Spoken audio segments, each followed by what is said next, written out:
Is that a yes? Okay, great. Okay, thank you. So let me call to order the Hanover Selectboard meeting for November 3rd, 2025. Thanks to those of you in attendance. We will be having a public hearing shortly. First, we will turn to agenda review. We do have, with respect to the parking fee discussion, that will be not be acted upon. It will be discussed briefly tonight, but it will be acted upon in a separate public hearing, which we will set for likely our next select board meeting in 2 weeks.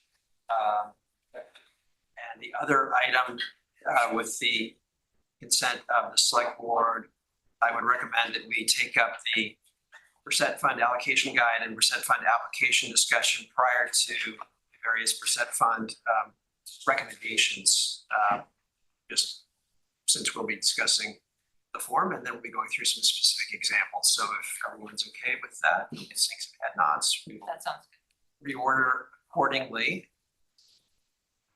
And let us turn to public comment. This is the period of the agenda when the public is welcome to address the select board. We ask that one addresses issues not already scheduled on the agenda. We ask that individuals restrict their comments to 5 minutes. Questions will be directed to the chair. Are there any members of the public who wish to address the select board at this time for items that are not on the agenda? Yes, Peter, if you could come forward for the benefit of the audiovisual and identify yourself, please. Thanks, Jerry. My comments are, half my comments are part of an item that is on the agenda, but not to be a pain in the ass, but I got a bus to catch soon. And glad you remembered me, Gary. Pete Zandron, White River Junction. No missing me, but apparently you guys did miss me. And I hope you got the emails I sent you about what's been going on with the town computers here, specifically the library ones, because apparently the software upgrade is causing so many problems, as I emailed you and Mr. Hausman, that it took me an hour just to get to the select board's page using the computers here at the Howe Library. I mean, and I've noticed similar problems in communities in Vermont and New Hampshire, as well as other parts of the Northeast. Usually when you get software like that, that's a sign of spyware. I hope you got the photos I sent you about what's going on with the transit issues, because essentially the way things are being handled, yes, there are being changes back to what's relatively normal, but Dartmouth is still going out of their way to provoke issues. Now that one, yeah, I mean, they think it's trespassing just to cut across to catch a bus so you don't get stranded here in town. And there are 5 different transit agencies that operate in and around the green. Now, the one item about the cooperation with the feds regarding the Trump administration and the state threatening to hold in contempt, I saw what you said about that in the campus paper here at those. So I'll keep it relatively brief. I mean, but this is relative. What I mentioned earlier about the spyware and other issues, like what I noticed in the library is relevant because I just kicked the town's ass here in court. Basically, yeah, all charges here in town and in New Hampshire dismissed. Why? Because someone in the Hanover PD was in communication with the feds about me, which is how they got some of this faulty information. And one of the reasons why these charges were dismissed, because I've beaten every Fed case. The feds have a track record of getting it wrong. And part of the problem was this whole matter was dismissed before some of this faulty information could be cleared up. Now, if the government has a track record of getting it wrong and not always working in a timely manner to correct mistakes. I mean, if a mistake like this dealing with the feds can happen on something as simple as a complaint, which was just dismissed days ago, what if this were something more serious? I mean, look at just what happened with Mohsen Madawi and what's happened with other peoples in the region. So please consider that. I mean, I understand that the state's attorney general is threatening to hold the town in contempt if they don't adapt, but show a little spine, remind these people in Concord and in the, I mean, just another quick example before I get up. I was just on the radio Friday night. That picture of me at the No Kings protest not only went popular, Elon Musk used it as an example to admit that not every protester was a paid protester, just by showing that you had historical figures who are alive today at some, I mean, you can't pay me to attend some of these protests, and you can't pay others to protest on something that's important. So please, when considering what's going on with the federal cooperation, don't just think about the town, think about for everyone. I mean, and consider this. Remember my last appearance at the select board, I mentioned my interaction with Satcher. I had no idea that 25 years ago, when him and I were involved in the report on mental health, that we'd be here in the same town on the same day, but under less pleasant circumstances. Such are the vagaries of history.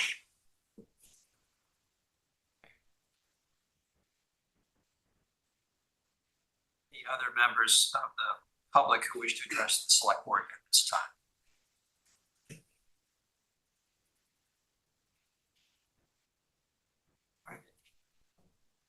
Yes. David, yes, I'm sorry. David, could you please come forward?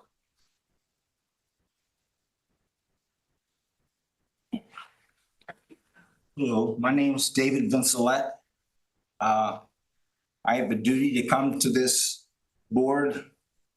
I'm a retired veteran with 25 years of service. I swore an oath to the Constitution to protect and defend the Constitution from all enemies, foreign and domestic. When I know that this town is engaged in holding people in violation of constitutional rights, I have to stand up and speak out.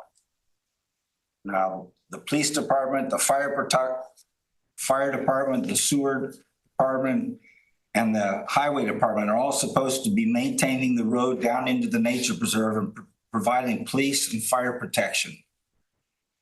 But for 2 years, we were held without any police or fire protection, and the police and fire department refused to come or to isolate our driveway or take the fence off that was blocking us from going to town or getting medical care. In addition, the road was allowed to wash out so that even if we did get off the property, it was hazardous to use the driveway. For 40 years, I've maintained that driveway.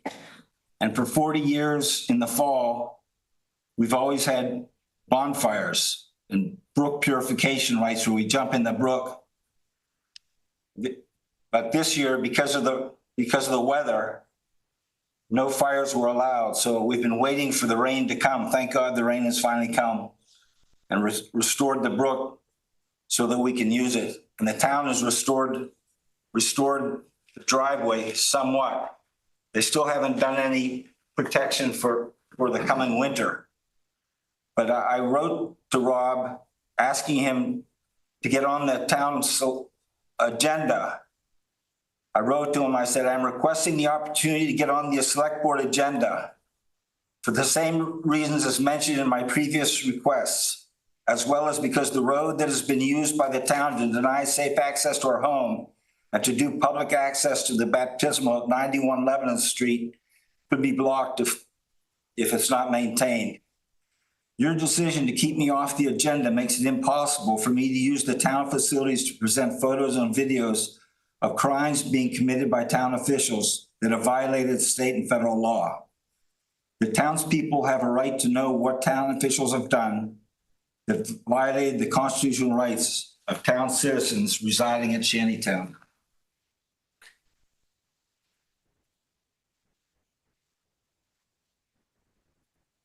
Any other members of the public who wish to speak at this time? This is for matters not on the agenda. Please identify yourself and where you live. Yeah, hi, I'm Will Carney. I'm a Hanover resident. I'm here for tonight's policy discussion. Ultimately, that discussion is a discussion of our town's values or a statement of our town's values. So for No, right, yeah, I understand. So are you speaking to the items? No, but I'd like to use the minute at the beginning to talk about the Etna Library for a second ahead of the budgetary season. Because where our budget is where we demonstrate the values, policies where we state them. So just trying to connect those two things while I'm here.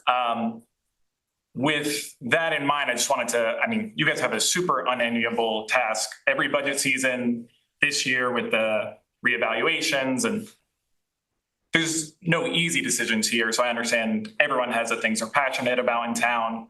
For me, that is the Etna Library.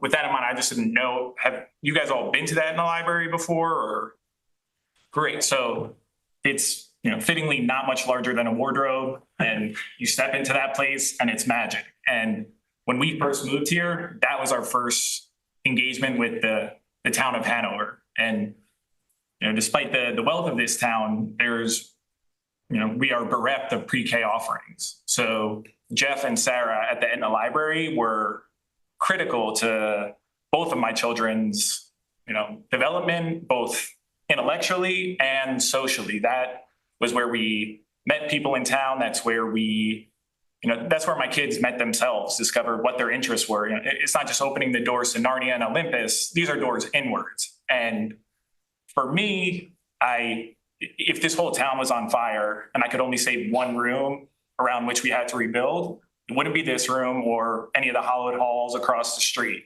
The one place that really embodies the values of this town, as they're talked about here and elsewhere, is in that Etna Library, at the heart of academia, medicine, engineering, art.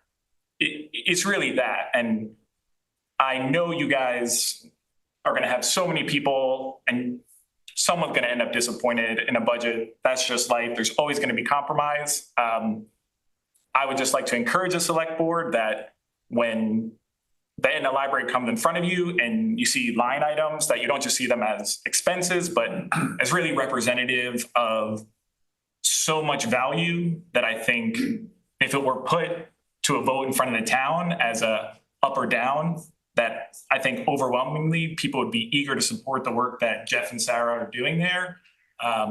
From programming to community outreach to networking, they are just two incredible, amazing, and dedicated people. And like I said, if hard decisions are made and they have a tough budget, you're not gonna have to explain that to me, but I promise I will bring my kids and as many of your youngest constituents here for you so that you can explain to them what was more valuable in this town than the Etna Library. And if you can explain it to them, great, because I won't be able to. Thank you guys very much for considering the Etna Library and all it means to the values of the town. Thanks, Will. Are there any other members of the public who wish to address the select board at this time? Okay. Let us move on then to the public hearing, which I will now declare to be sent to the select board. And this is a public hearing on proposed changes to ordinance number 38, the Fair and Impartial Policing ordinance was passed in 2020. I know a number of you are here to discuss that, and we would love to hear what you have to say. Before we do that, I'd like to turn it over to Rob, and we also have town council on the line as well. But Rob? Certainly. So the select board after town meeting, when the vote on the non-binding resolution passed and the subsequent statutory changes occurred, asked for legal review of our ordinance. That legal review concluded in August. The recommendations that are before the board will work through with town council and myself to come up with changes that attempted to honor the town's intent around the ordinance, but comply with state law. The state law that we're talking about is RSA 106-P. Within that statute, there are two elements that we're responding to. One is the failure to comply with the statute includes a punitive damage of 25% of the state's funds that would be allocated to the town. That would mean approximately $354,000 lost in revenues, impacting approximately 2.5% of the town's portion of the tax rate. The second is potential actions by the Attorney General's office against the town.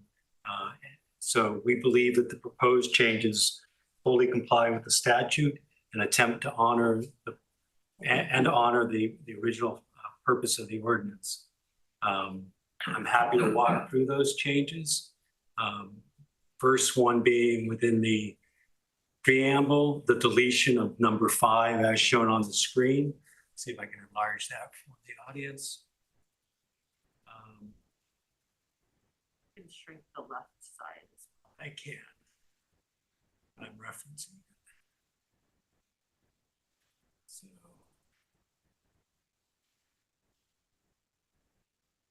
In the preamble, we're striking department officers may not contact or otherwise notify ICE about the undocumented individuals based solely on the individual's undocumented status. And then the next two changes, there is a change that was not related to statutory changes, but in Roman 3, you'll see it inserted after passengers in motor vehicles, clarifying what we're referencing for where the passengers are. And the final two changes are represented in Roman 6, ICE detainers, and Roman 7.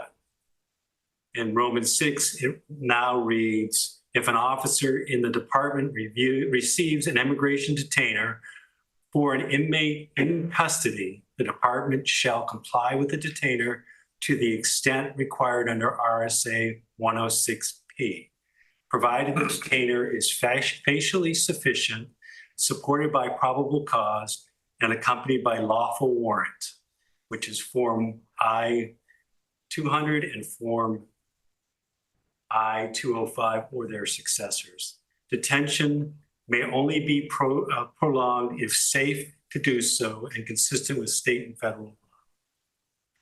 The final change occurs in Roman 7, and that is the department officers do not have the authority to independently enforce federal civil immigration laws. However, in accordance with RSA 106-P, no policy or practice of the town shall override the police department's discretion to communicate or cooperate with federal immigration agencies regarding inmates. Cooperation shall include honoring facially sufficient immigration detainers as outlined in paragraph 6 above, providing notice of release, confirming inmate identity, and sharing incarceration status as permitted by law. Nothing herein authorizes questioning or investigation of an individual solely to determine immigration status absent a violation of New Hampshire state law. That's the changes as proposed. The strikeouts in 6 and 7 are also shown online and on the screen.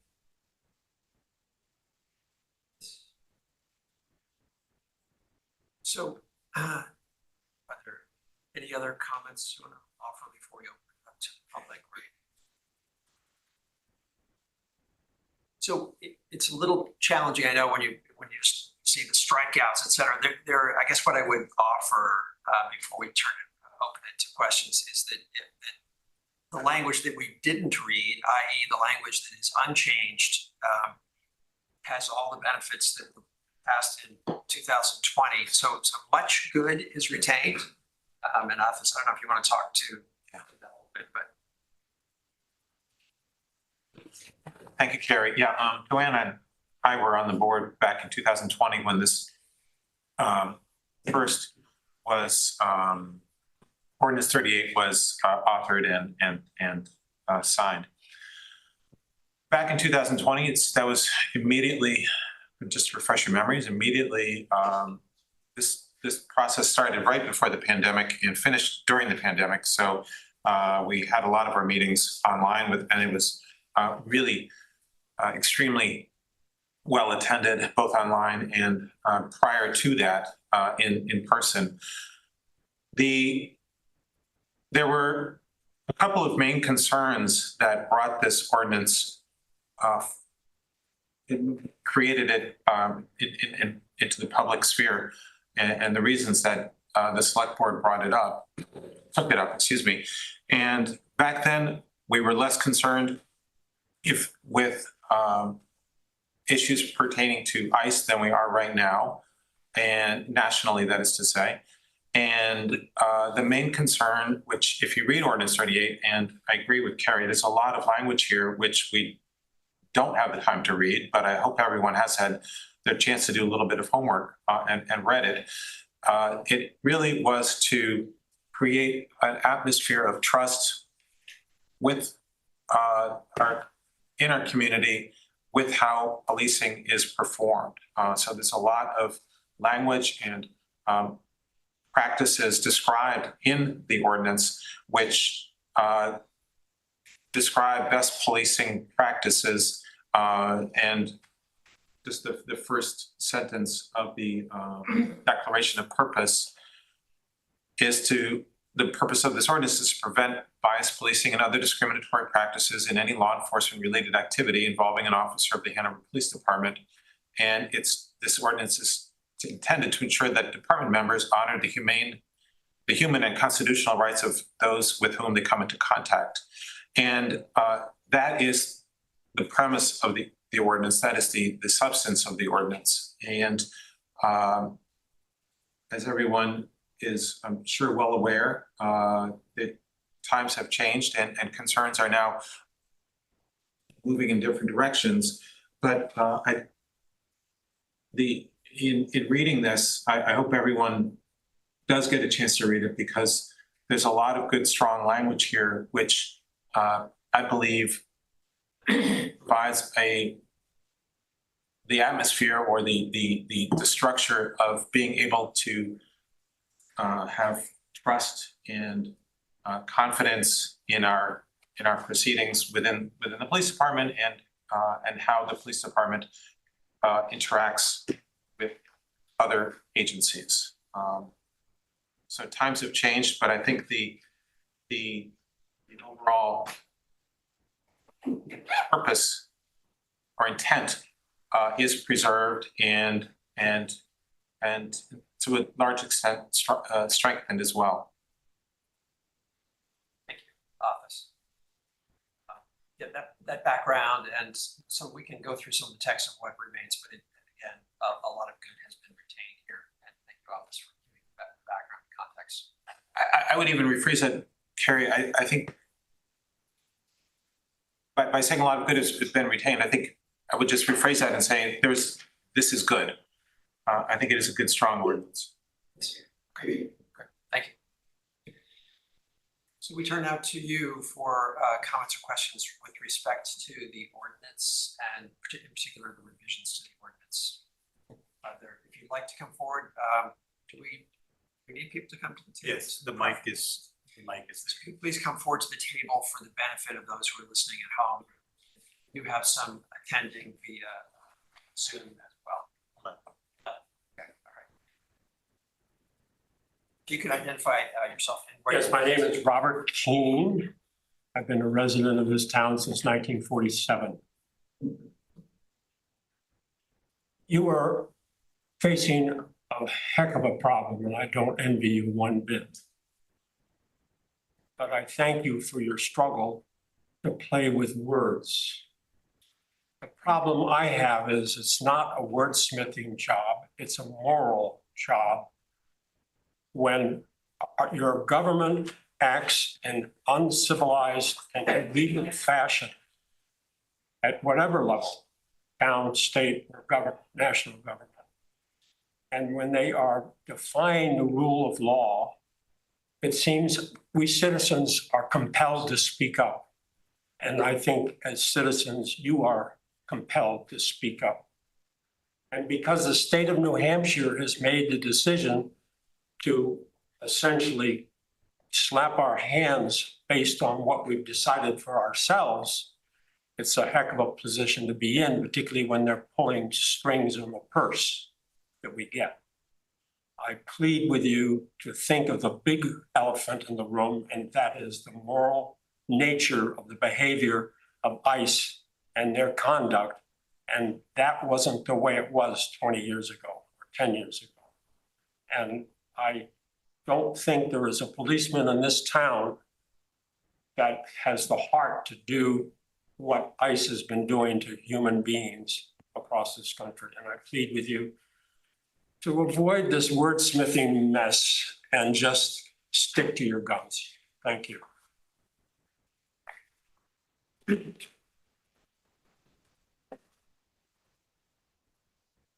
Yes, if you could please come forward.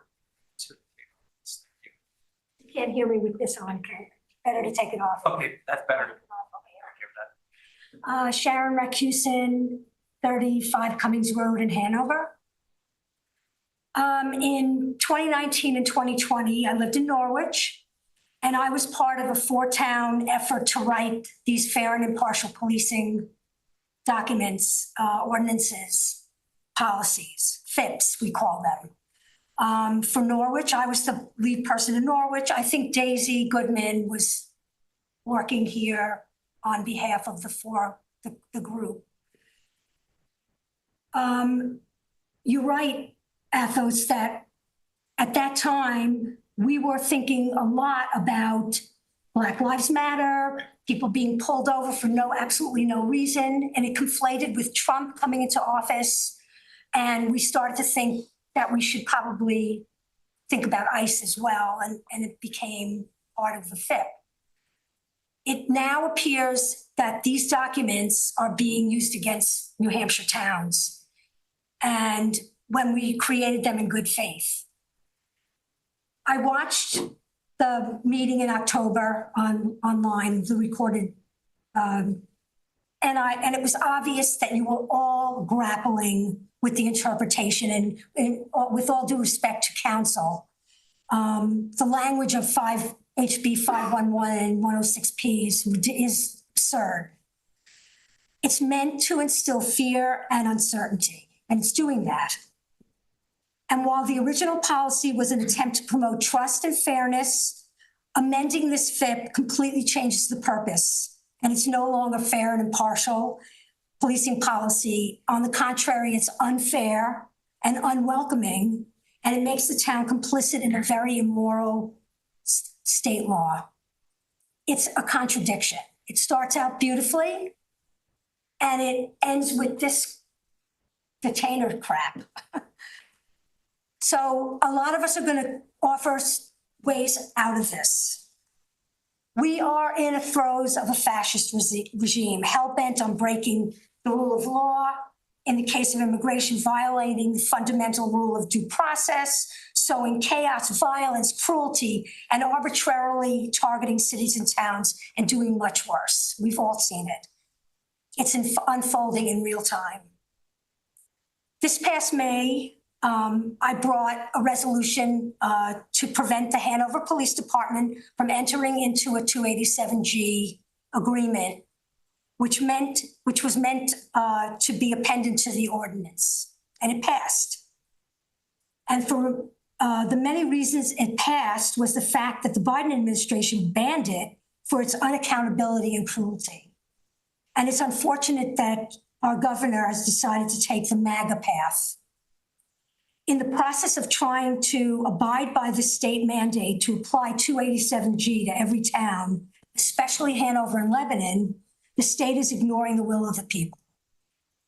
Instead of wordsmithing to avoid penalties, we should be suing the state for violating our rights, but that would probably make us a target.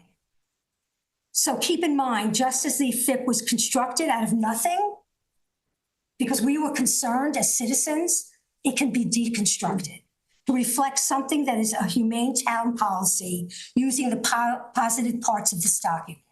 So with all due respect to the council, all this wording, what we are doing is just reiterating state law.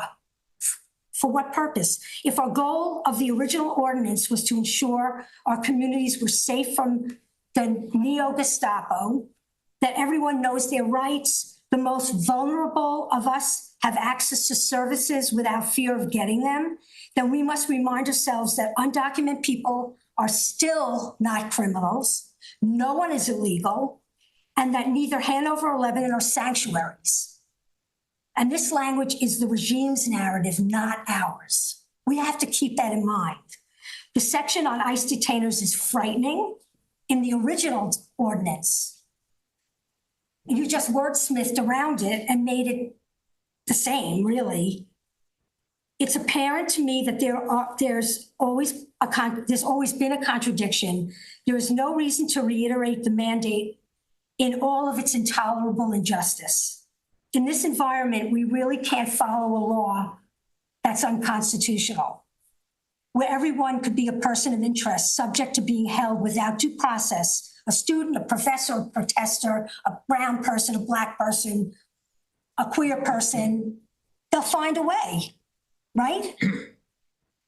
So we can just leave the original as it is without making any changes. We can discard it altogether and replace it with something kinder and humane, and stop continuing to acknowledge what the state law is already mandating. We should not be complicit in the tactics the state wants us to use. We could push back. We can make the police use body cameras while encountering ICE. We can demand that ICE is unmasked and ID'd clearly, like police have always been told to do. And we can demand accountability like a warrant that is official and matches the situation. These are the things I'm thinking about. There are other people have really good ideas, but the board has a responsibility to the people living in Hanover. Cooperation with an unjust policy, essentially appeasement, enables authoritarianism. And if our trusted institutions don't stand against this injustice, who's going to protect us? So I hope if you're thinking you can just fix it all up and file it, I'm afraid we'll never get away from this. So you've got to figure out a way to take the moral path and be brave. And this is really hard, but this came from nowhere and it can go away. And and the liability, screw it. Do something positive with it. This is a really horrible situation we're being put in. Good luck. Sure. We got you back. You do the right thing.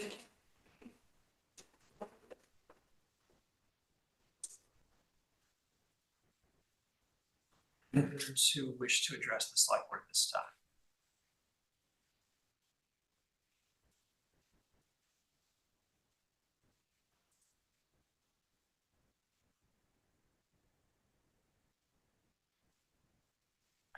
I'm Susan Blum. I've been a resident of this town since 12.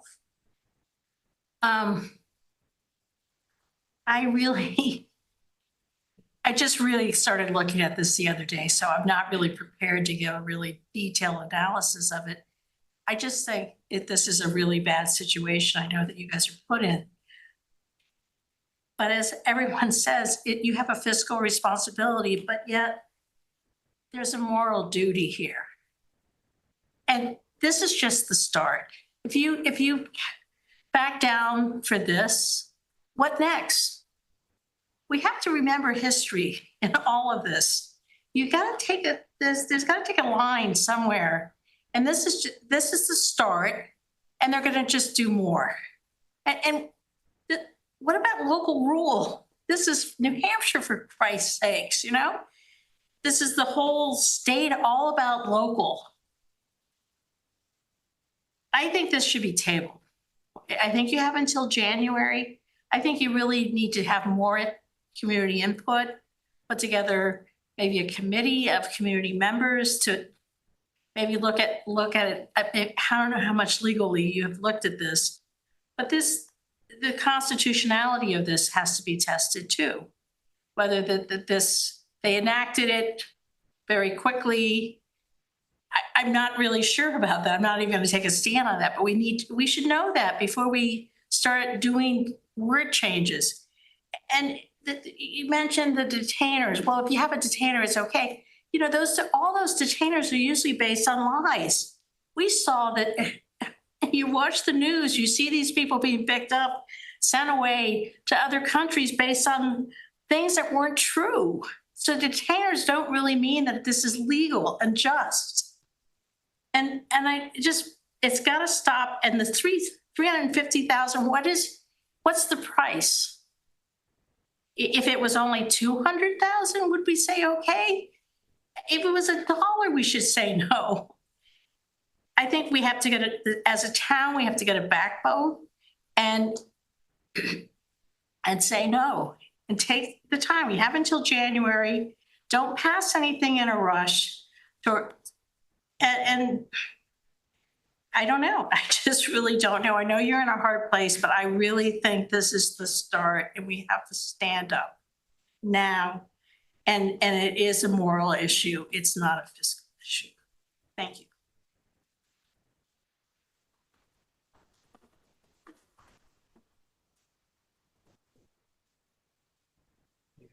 Susan, are there others here tonight who would like to speak?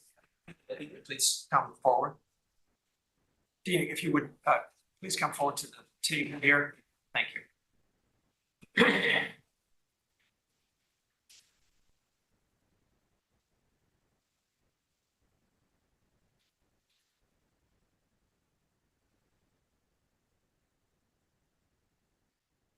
Me llamo Dina Romero y vivo en Kendall, 27 Cummings Road, Departamento 1028.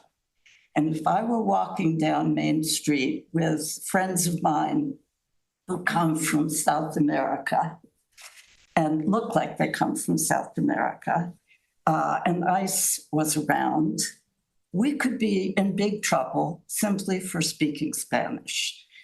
My name is Dina Romero. I live at 27 Cummings Road, Hanover, New Hampshire.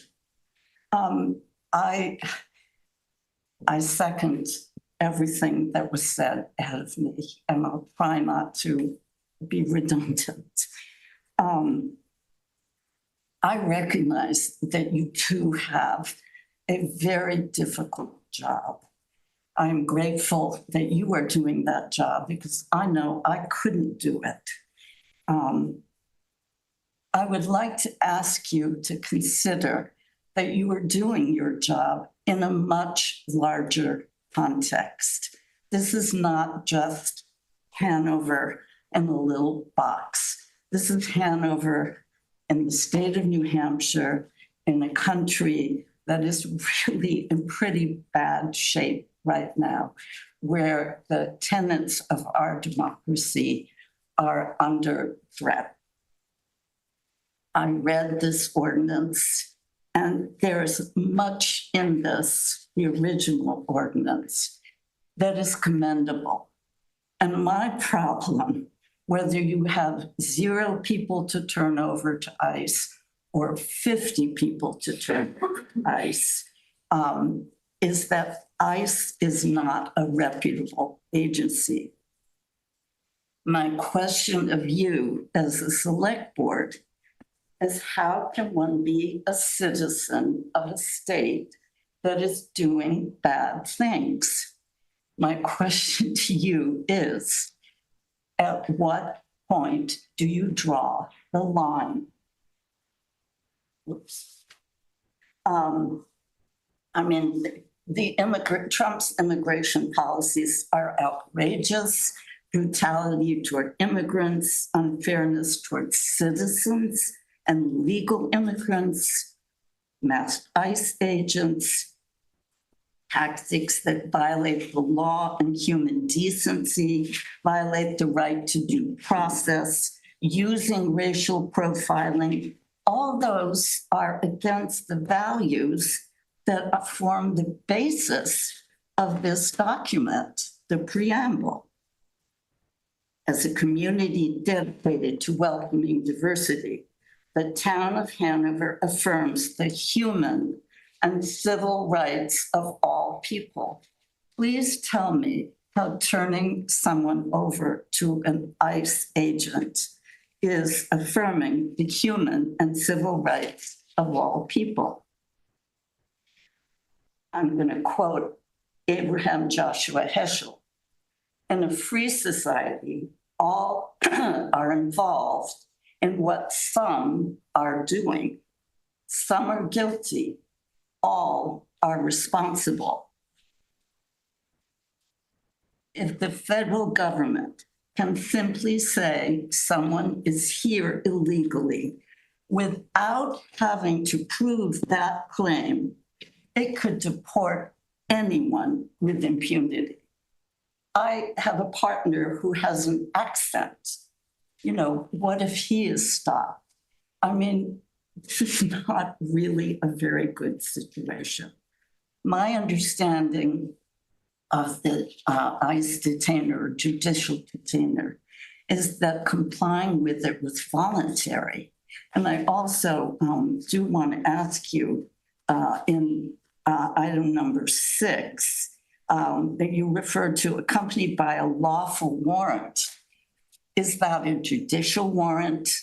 ICE has been known to go around and say it's a lawful warrant, but it's really an administrative warrant that hasn't been signed by a judge.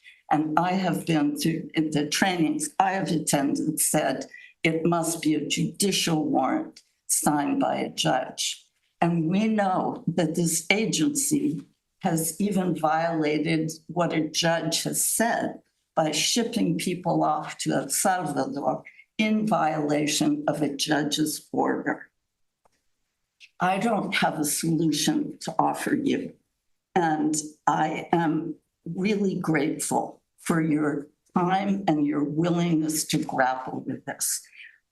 But as the daughter of a refugee from Nazi Germany and the granddaughter of people who were murdered in the Holocaust, I come back to the question, at what point do you draw the line?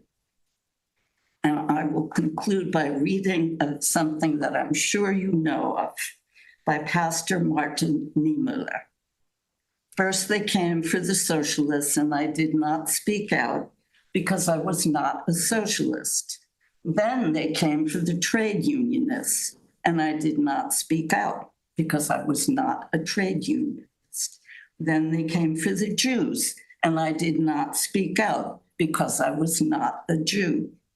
Then they came for me, and there was no one left to speak for me. You have a difficult job. I'm grateful to you. Please do not work with ICE. It is a really black mark for this country and for the state, and I think for the town. Thank you.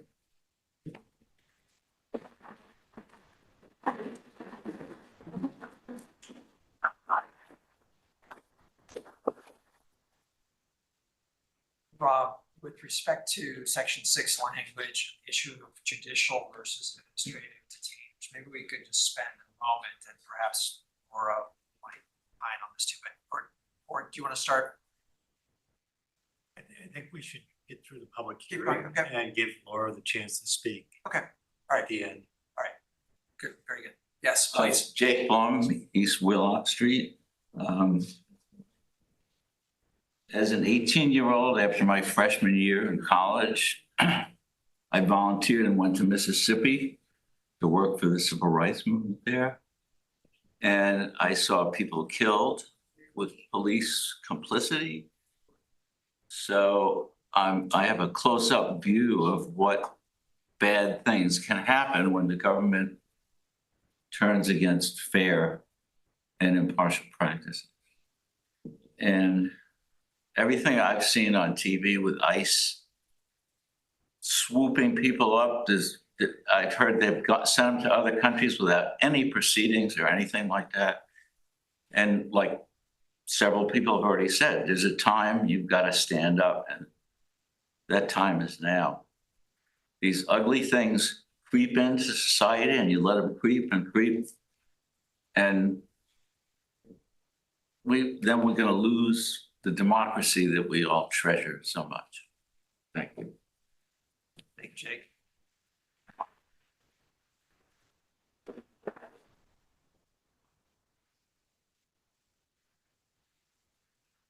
Others, David.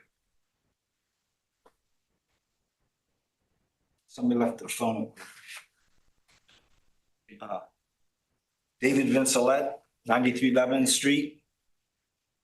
It's exciting to see this, but it's kind of upsetting after 8 years of coming to this board, crying to you, telling you about the abuse of my family and the loss of our constitutional rights, begging you to inform state or federal authorities about what Robert Hausman did, putting a fence around our property, holding us captive for 2 years. My wife is a Ukrainian Jew.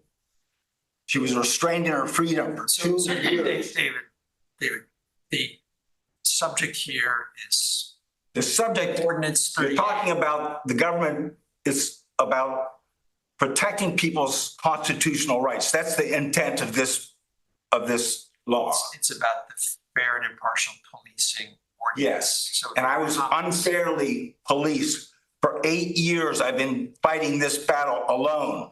None of these people here ever came to speak on my behalf. None of you has stood up for me.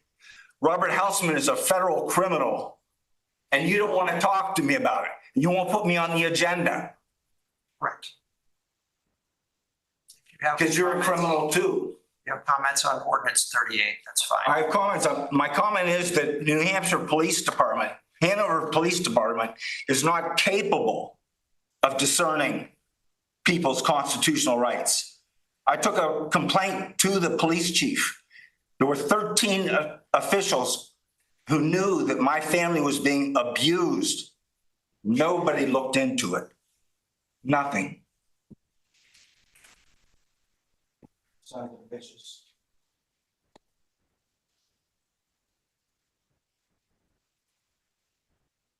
Are there other comments? Bill, please come forward. Hi, Bill Brown, 4 Stores Road. I just wanted to say I fully support what everybody else has said before this, but I wanted to know, what about accountability and oversight in this in order to make sure that the town leadership knows what's going on? Is there any mechanism that says if there's going to be a person who is detained and if the feds have been notified, is there any also requirement that the police notify the town leadership?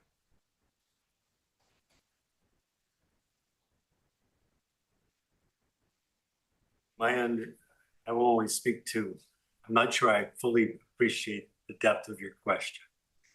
What I do know is that in New Hampshire, there was there's a statute on the books that requires the town of Hanover to post on its website notice when we are informed of ICE's presence. We have never been informed of their presence, so that hasn't taken place. That statute, I believe, was adopted in 2014 or sometime shortly thereafter. So what has occurred with the statutory change is it prohibits the town or its management to regulate the police department's interaction with Customs and Border Patrol and ICE. That's the prohibition. I wasn't really asking that the town step in and regulate the police, but that the town be aware in real time of what's happening, because we've seen how these things can get out of hand sometimes. And I want to ensure that there's nobody surprised in the town. When all of a sudden, we've got chaos going on in the town, and it's like, oops, we didn't know that that was happening. I would rather go to sleep at night knowing that the town is aware of what's going on and that the police are required to notify the leadership, not post on the website.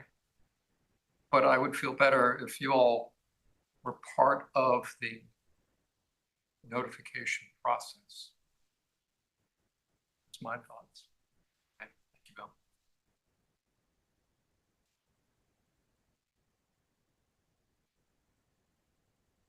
Others?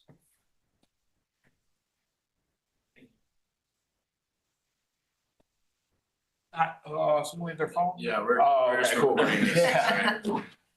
Again, my name is Will Carney. I may be the newest Hanover resident. Does anybody here have less than 5 years fewer than 5 in Upper Valley? So I agree with and appreciate so many of the strong moral statements made by my fellow residents, but I think I'd like to bring a different viewpoint and invite all of us to be a little bit more introspective about what we're discussing here. So I think, as Rob said, since 2014, there have been 0 interactions with ICE in the town. Is that correct, Rob? There's, since 2014, we have not been given notice. We are not aware of any interaction with ICE today. Right. And so my fear here is that what we're doing is actually just liberal theater, and it's lawn signs, but it's not action. What I would say to everyone here is that Hanover, in many ways, has already become what you fear it will become with ICE. It's exclusionary. It's impossible to live in this town. If you've been to any of the development meetings, Hanover doesn't even welcome its own employees. Fewer than 1% of the employees of our town live in this town. We talk about worrying about immigration, refugees. Physicians can't live in this town because the best paying jobs can't buy you a house in Hanover right now. So all of our fears here about exclusionary policy, about where will the less fortunate go, the answer is already not Hanover. No one is seeking refuge in Hanover because there's none to be found here. This town is already everything that we fear will become. And we don't need ICE's help. We don't need Trump's help. This is all our own doing. By not living the ideals and making the compromises and doing the very difficult work of figuring out how to build that community ourselves, we are really doing a disservice by focusing on language that doesn't functionally apply to this town. ICE isn't looking for refugees here because they're not coming here. No one's coming here. This town is exclusionary on its own. There's no walls, there's no fences, but the economic fences of Hanover are greater and higher than anything at any ICE facility. What we've created here is a liberal enclave where the decisions we make tonight have no practical effect on the lives of the people that everyone here has spent, in some cases, their life working on behalf of. So if we want to do that work, it's not going to happen in legal language changes or line items. This is really delaying the work that we should be doing. Where I want the select board working on the affordable housing in Hanover. I want the select board working on constantly figuring out how do we live the values that I spoke about earlier. We have all these things in a bubble, but in truth, we're not putting them into practice ourselves. If you look, where are the 20 and 30-year-old residents? This town is not taking care of its own. So the idea that we're going to be making policy, taking care of others that we're welcoming in is just, it's fantasy for us at this point. This is not the reality of Hanover. The reality of Hanover is none are welcome here. And as someone who has very recently lived the experience of scraping and clawing and doing everything they can just to get in the door of Hanover, I'm really eager to work with everyone in this room, the select board, the citizens to build a future of Hanover where this document matters.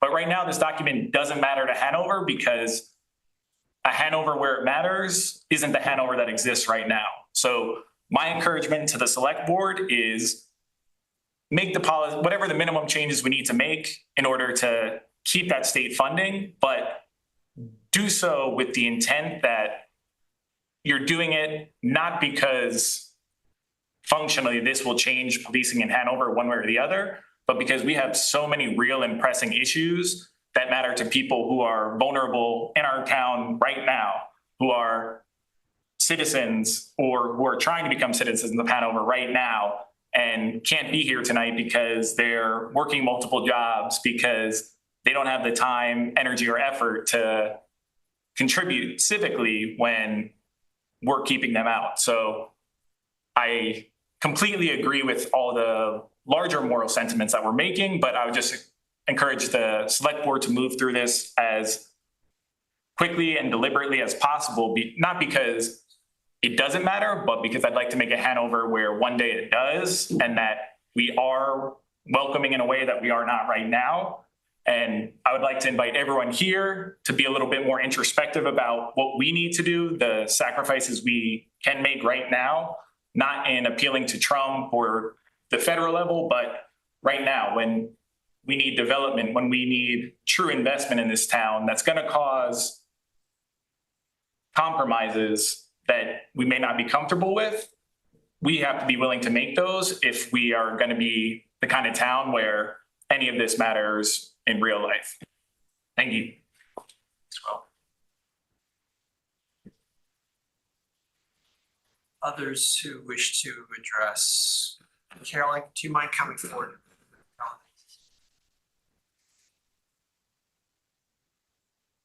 Carolyn Gordon, 2 Butternut Lane in Hanover. And I don't really have prepared remarks, but just want to make a few comments, and I don't envy your position. I very, very strongly agree with everyone who has stood up for our moral conscience as opposed to state law. I think we're also probably violating constitutional law as well, but I don't know. But there is real fear in the community. There's certainly many immigrants living here, and also people of color are very scared. And for good reason. I mean, people are being picked up. There have been ICE sightings. There have been people in the Upper Valley that have been detained by ICE and imprisoned. It's going to happen here. I mean, there's no question it's going to happen. And so the question is, are we going to stand up for everyone here, or are we going to give in to state law that we don't agree with and that's violating basic human rights? Okay, thank you, Caroline.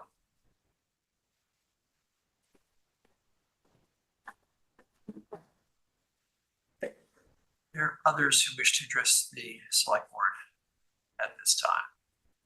Yes, do we have any on Zoom? I think Nancy has her hand raised. Nancy Walsh, I'm going to permit you to speak if I can. Please introduce yourself and speak to the board. Please unmute yourself. I think I've unmuted myself. Can you hear me? Yes. Yes, this is Nancy Welch, 18 College Hill in Hanover. First, in the spirit of introspection, I want to point out that Hanover represents not only the people who reside here, but the people who study here, the people who work in our restaurants, retail, bars, the people who pass through on their way to their jobs at DHMC, etc. And I know from my participation in Upper Valley Ice Watch that there is a great deal of fear, and there has been, we have seen ice activity, as the last speaker said, in the Upper Valley. So my prepared remarks are, With Supreme Court blessing, ICE openly and actively engages in racial and ethnic profiling. With their masked anonymity and unmarked vehicles, ICE instills terror across undocumented and documented communities of extrajudicial abduction, detainment, deportation, the disappearing of people in the hundreds and thousands that was the hallmark of Argentina's dirty wars of the 1970s and 80s that was also supported by the US government and that we are now witnessing on our own soil. To insert lawyerly language into a fair and impartial policing policy, assuring cooperation and coordination with ICE is to make a mockery of our town's policy. ICE is a band of armed racist thugs under the direction of an increasingly authoritarian regime. A fair and impartial policing policy that includes language of cooperation with ICE is not just a fig leaf over white supremacy, it's an oxymoron. The strikeouts remove any and all instructions to police about how they should conduct themselves.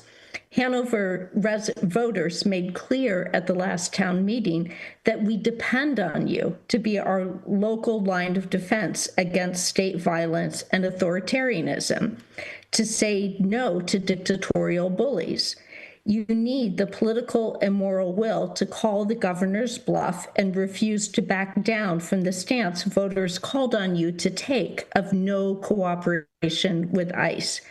If you lack this political and moral will and instead want to grovel for state funding from a governor who is groveling at the throne of a wannabe dictator, you should rescind the fair and impartial policing policy and thereby make it plain to all who live, work, and study in Hanover that there is no fairness, no safety, no trust here.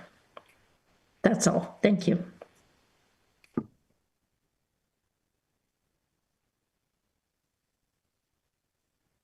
Okay.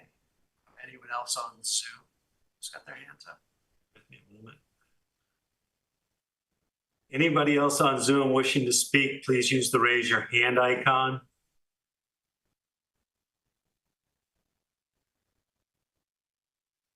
No one is requesting. Someone in the back of the room. Would you please come forward? You could identify yourself and where you live, please. My name is Nelson Berbis. I live at 17 Hemlock Road, and I'm a high school student at Hanover High School. I think in regards to a point a previous speaker made about introspection, I think it is a very important point. I think we in Hanover do not like to talk about the hard realities of what it means to be an inclusive community, whether that means, especially when it means in terms of socioeconomic inequality. And I think what I'd say in relation to this proposed change is that the Trump administration is targeting undocumented people because they are the most vulnerable, they are the most visible, they are the most politicized group in the United States currently. And I don't anticipate that our town's willingness to comply with that, to comply with state law on regards to federal policy is going to end there. The Trump administration has already targeted low-income individuals. They have fired all of LIHEAP's staff. They have dismantled the NLRB. They have done so much more to disadvantage Americans when it comes to workers' rights, when it comes to labor rights, when it comes to equal access to energy and healthcare and water, regardless of income. So I think what's really important here is, yes, this does pertain to specifically undocumented people, whether they reside in Hanover, live in Hanover, whether they reside in Hanover, work in Hanover, or traveling through Hanover. But this will not be the Trump administration nor the state's last affront on the dignity of people in this town. The administration will come after workers in our town. They already have. They will come after queer people in our town, and they already have across the country. So I urge you to please vote no on this motion and to continue work to fulfill what fair and impartial policing means in dignity for all, whether they be undocumented, whether they be workers, whether they be queer people, whether they be women, etc. Thank you.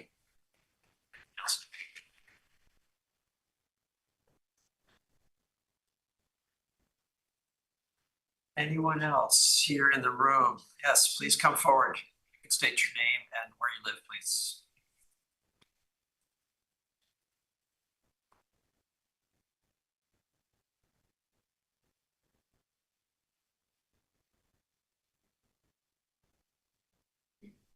Hi, my name is Zariah and I live at Guile Hill in Hanover, New Hampshire. I want to echo the same things that you've already heard. Be brave.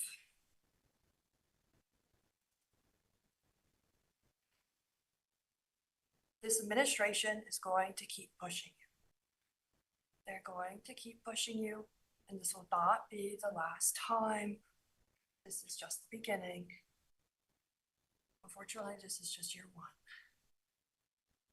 They're going to keep pushing you. The administration has already spoken about, loudly, on many occasions, about revoking birthright citizenship. They have already been targeting citizens. They've already been targeting legal immigrants, and they do not check papers. They do not care about due process. Be brave. Uriah.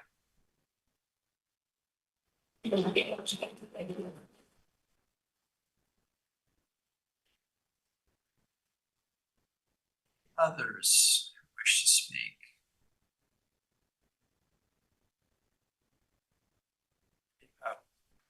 Yes, John, come forward, please.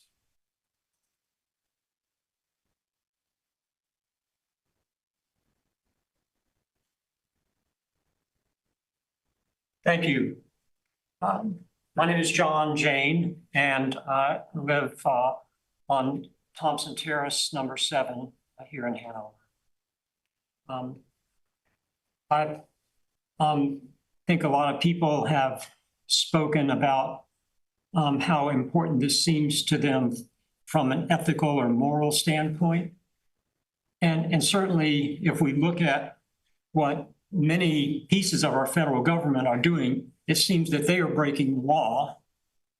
And if that's an example for us to break the law of New Hampshire, you know, I think that that's just one little way to think about it, that the rule of law is eroding and disintegrating all around us. So we're sort of left to try to figure out what's the right thing to do, maybe without respecting the law if the law is wrong. From a military standpoint, I spent a few years in the Navy, and I know that there is such a thing as refusing to obey an unlawful order. So there's a lot of perspectives that you can bring to how to decide this. And like everyone else here, I do not envy you guys having to, try to figure this out. I just want to make a comment about a personal sort of perspective that I have here, because for the past year, Carrie, as you know, we have hosted a Ukrainian family who came here legally under a program that was initiated by the Biden administration. And I can tell you they are quite afraid in many ways of what might happen to them next. There were no guarantees that they could have a pathway to citizenship when they came. But I would just say that it is not too difficult to imagine a scenario in which, even though they are legally here and have done nothing wrong, or just because they are not citizens, don't have a green card, are foreigners, that they could be picked up for a traffic violation or something, completely silly. And if ICE decided to deport them and I hadn't spoken up against this, I would feel horrible about it. That's all I have to say. Thank you for sharing that, John.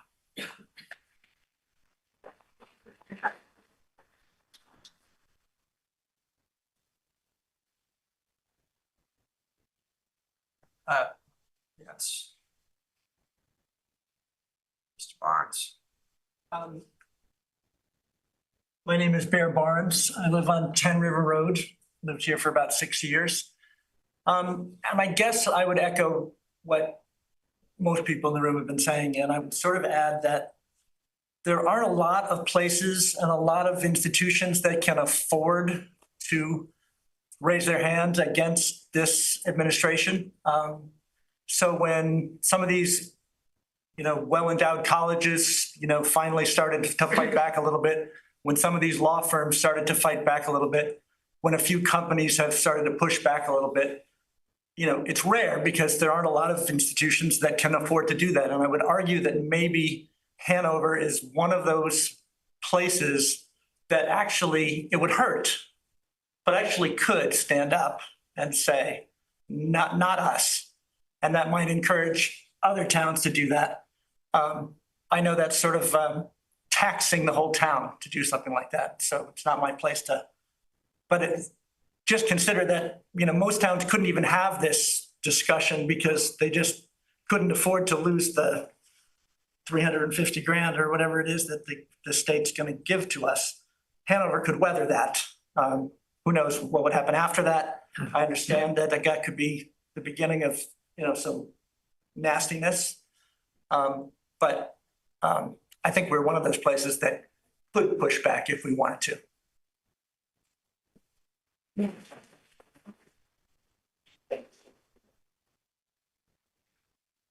Yes.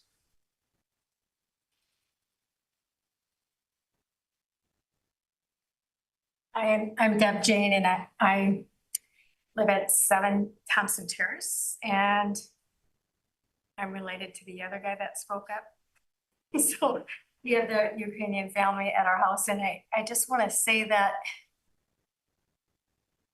they're just such hard workers, and everything about them is really wonderful. And I would be devastated if ICE came to our door. So I would just agree with everything that everybody else has said. And I have to say, I was kind of complacent to come out in the rain, and I'm so glad that I'm here. Thank you. Yep. Others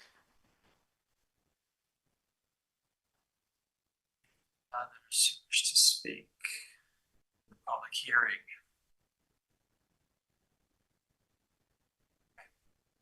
Bill. Bill Brown, 4 Stores Road. I just wanted to make one comment about diversity after the comment was earlier made. I just was double checking. New Hampshire is about 90% white, and Hanover about 70% white. We're actually quite a diverse town. And we have a lot of Hanover citizens. Now, I don't know what the word citizen means, but I think a Hanover citizen is someone who lives here or works here to take care of and to protect. They are diverse, and I think we do have a lot to be afraid of here and a lot to be responsible for. We cannot separate ourselves from the responsibility for all students also. Okay. Bill.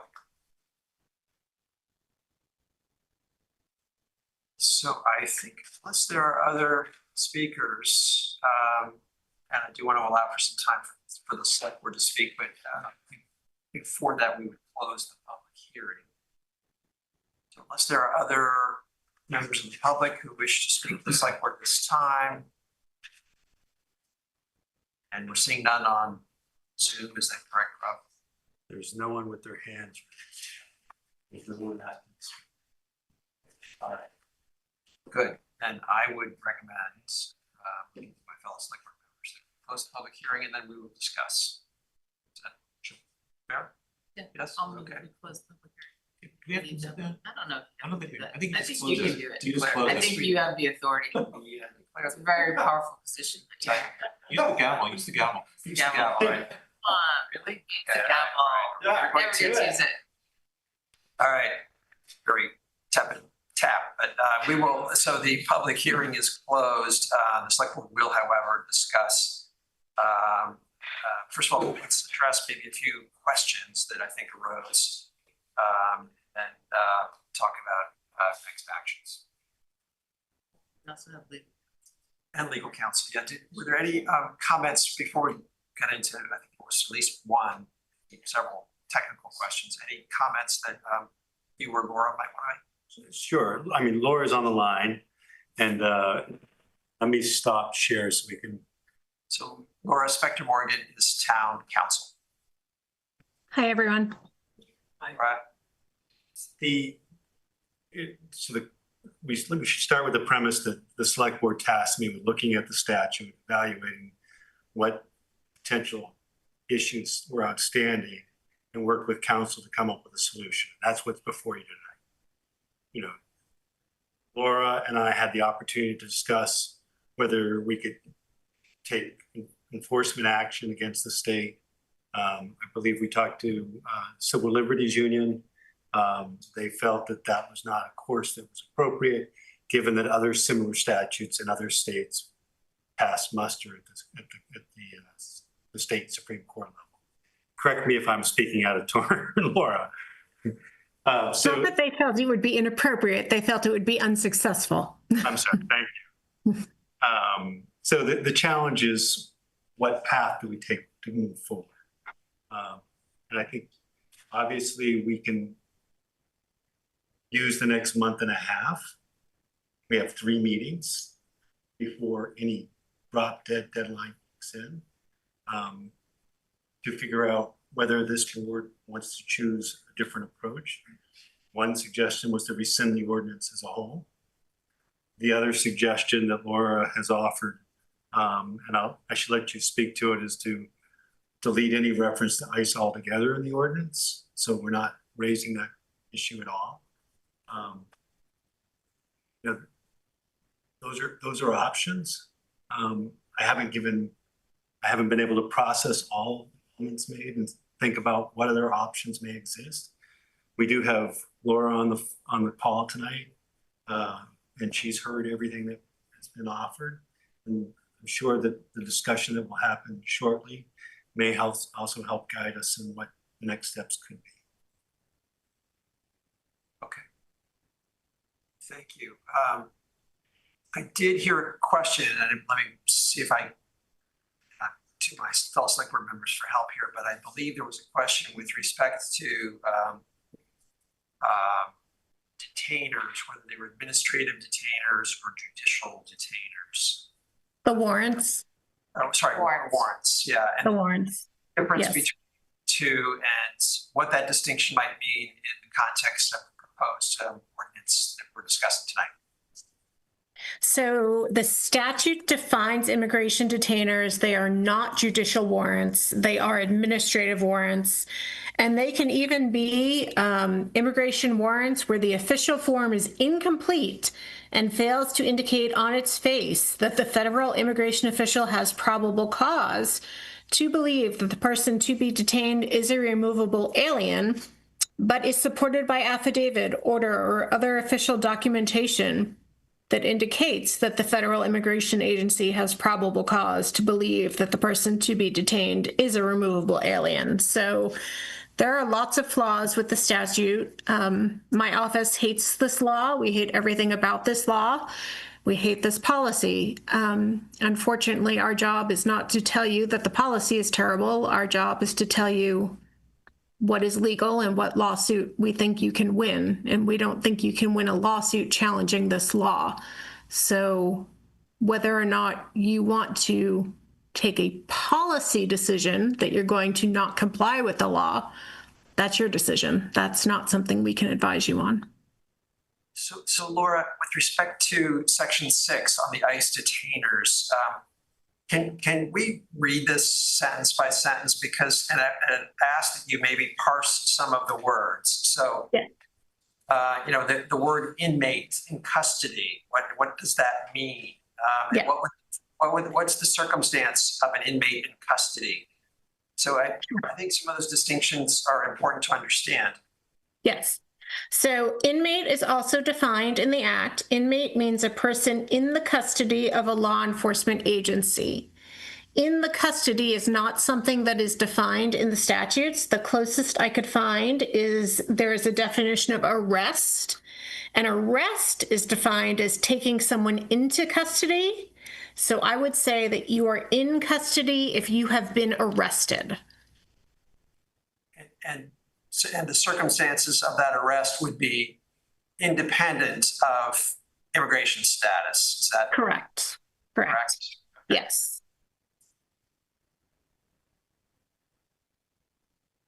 And in fact, there is a provision in 106P3 that says, unless otherwise authorized by law, no New Hampshire, and I'm sorry, no New Hampshire law enforcement agency shall investigate or take part in investigations related to an inmate's citizenship status unless it is subsequent to an alleged violation of New Hampshire law. So unless and until there is a violation of New Hampshire law, even state law provides that New Hampshire law enforcement agencies are not supposed to be independently investigating citizenship status.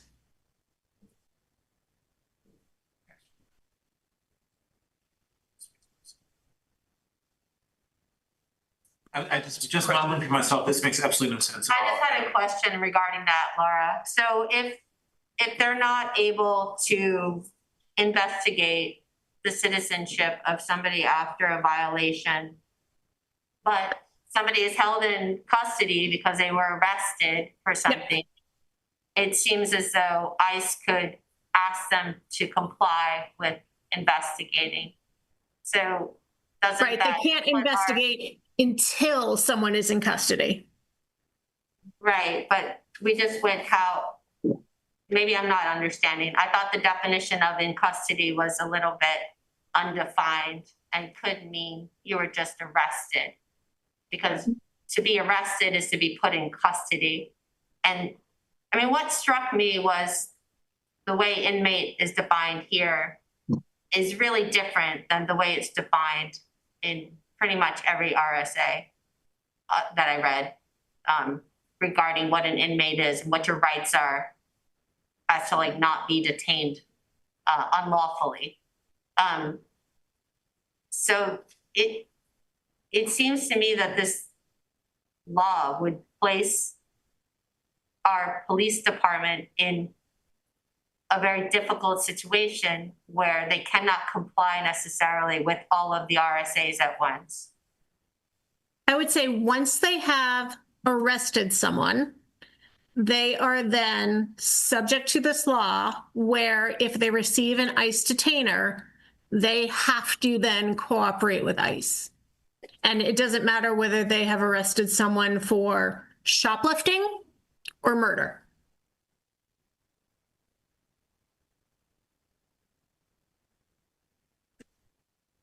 Was this, Dina, did you have a question pertinent to this question? Okay. May I ask it? I know. Yes, I mean, yes, yes. So my question of the attorney is how can a warrant by ICE be considered a lawful warrant given the kinds of things that ICE has been doing?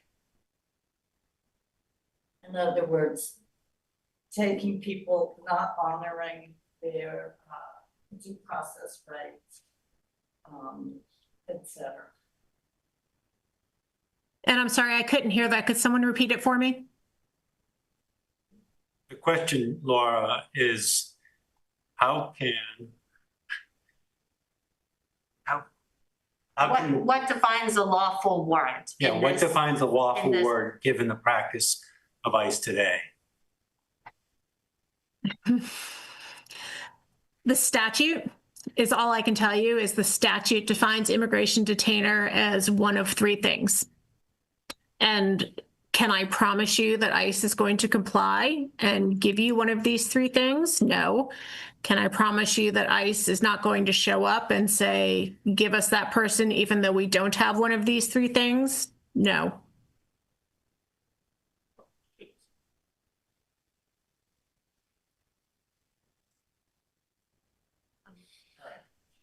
Yes. Bill? How would ICE know that the Hanover Police Department has arrested somebody? They may not. I'm concerned that we're opening the public hearing up and engaging in dialogue. Yes, So yes. I'm not trying to cut this off. These are important questions. The police department has no obligation to inform ICE of an arrest. No. The police department has an obligation, if presented with a retainer, to respond. Correct. Not good enough. They have no obligation. Don't they have an obligation to not notify ICE? The town of Hanover cannot set policy based on this statutory change. We're walking a line here. Yeah. So I want to bring it back to select board discussion of next steps and questions for Laura. So I have another question, and that would be what, in our policy, we don't take the time to define constitutional or human right. And that seems really important to our policy, and that we are acting, constitutionally and in respect to human rights. Is that something that we can add to our policy? You can absolutely add that to your policy. This statute is not in derogation of constitutional rights, so I don't think it is going to help you with regard to this statute. Whether or not this is in derogation of human rights is not my area of expertise. So yes, you could add that to your policy, absolutely.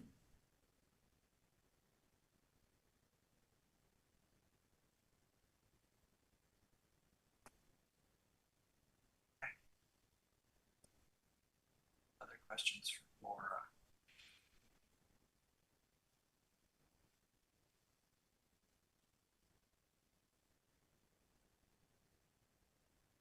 May I offer a suggestion? Yes. Please. May I suggest that the board place this on the agenda for the next meeting to discuss whether you wish to proceed with the ordinance as presented or consider alternatives and what those alternatives could be. I would add a third, not touching it at all. Yeah. Yes. I like that plan. Could you speak up? I'm sorry. I basically said the third option would be to leave the ordinance as it is. So one is leave it as the original 2020 ordinance, modify it as presented at this hearing, or tweak it as Or we see fit. reverse it, or Augment it and Or rewrite it. rewrite it. Rescind it, rewrite it. Yeah, I mean, I think there's like probably 5 options. Yeah. Get rid of it completely. I also thought there were a lot of really good suggestions about forming a committee to Well, work on it. sorry, you hadn't finished speaking. I apologize. Yeah.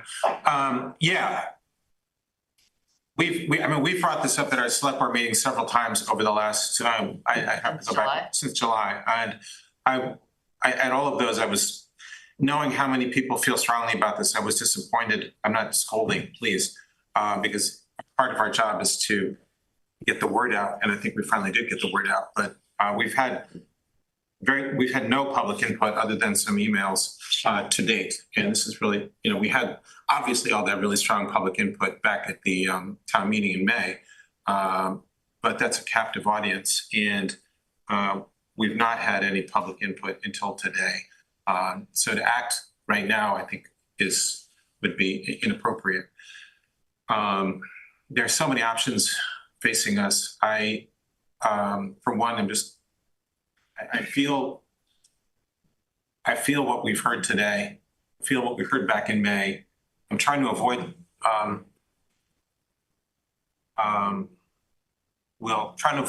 liberal theater. I took that to heart. But I think there's a moral ground that is imperative that we talk about and we walk. And to act right now, I think it's inappropriate. And to speak to build on what Jenny just said, public involvement.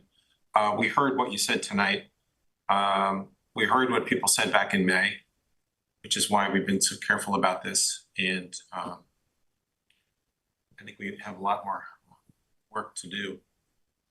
This is, I'm not worried about January. Whatever. We do have the option of rescinding. We do have the option of rescinding it with personally speaking, just for myself, I would only vote to rescind if we were going to rebuild. But that's just one person speaking. Yes, to the point, the earlier point about the bit of the still in the existing language. Yes, and the original. Yes. What did you say? Preserving the good. Yes. It always Making good did, better. Harry. Making good We better. worked on it, yeah. Yes. We all believed in it in 2020. Yep. The state's just trying to wretch. And the feds. So Rob, we would meet on this in 2 weeks' time. That would not be a public hearing. We would do some work as a board. We would then have another public hearing before we forward on any ordinance or rescission or. Yeah. So, fair to say. So you would have technically 2 meetings before the end of the calendar year. And I use that date because that's when the statute penalty phase kicks in.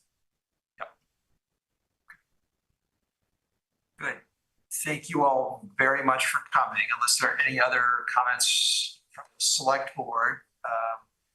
We do have other business. I wanted to reiterate, I thought, when Susan said it was like a moral versus a financial decision, that really struck me.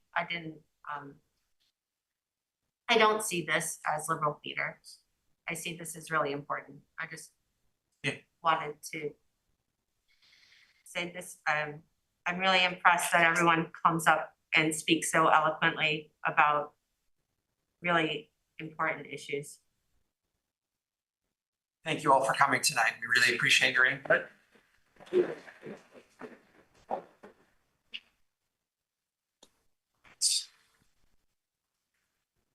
Night, Laura. Thank you for those on Zoom. Yeah.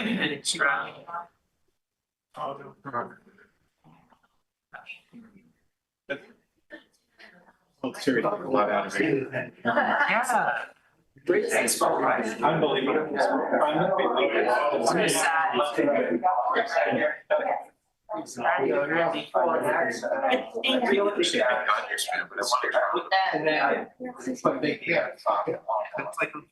Yeah.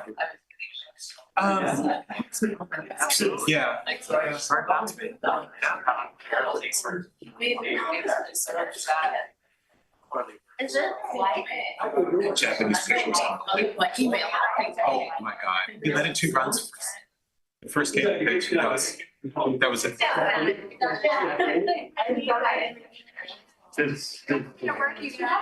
you.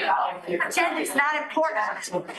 We don't often, I mean, I was having a hard time not finding here, so it's a really sad burden. You know, Thank you for coming. Yes, sir. I feel like I was gonna send you the budget. But then there's something that I thought, what if I set off? Especially these days. Oh my gosh. They are good. Having a discussion that I wasn't part of.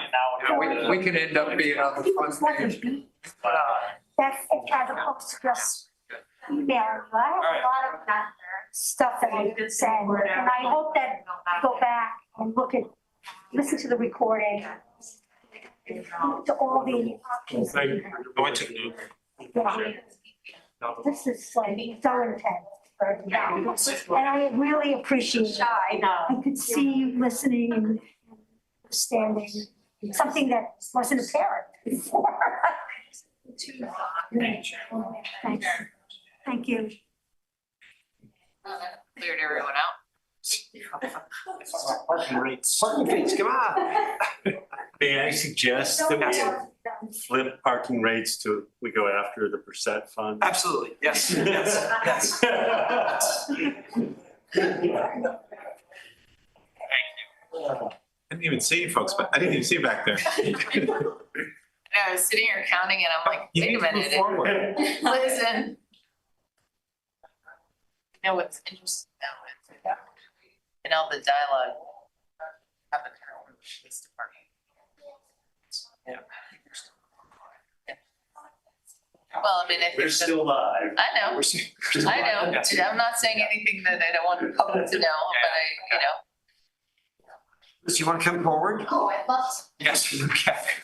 You wanna shut that door as you walk by? So people can mingle, social night. $28,000. Perfect. Next. Yes. Good. $1,000. So I. More than that. Very important, 200. Want to be exact. I know I talked about reordering the Bressett Fund allocation guide, Bressett Fund allocation. Let's do that last. Yep. Since you're here, Liz. Thank you. For sticking around. Thank you for putting together these couple of requests. My pleasure. Good stuff here. Should we start with the DAR? You want to start with? You tell me. Oh, Happy to answer or speak to anything you'd like here. The first one is 4th of July. oh, yeah, the 250, right? Yes. 250, yes. Yeah, talk to us about that one. Yes. Yeah, so what we're looking to do is working with a group of community partners to create essentially a package of events that will start May 1st and then end with the 4th of July as the culminating event.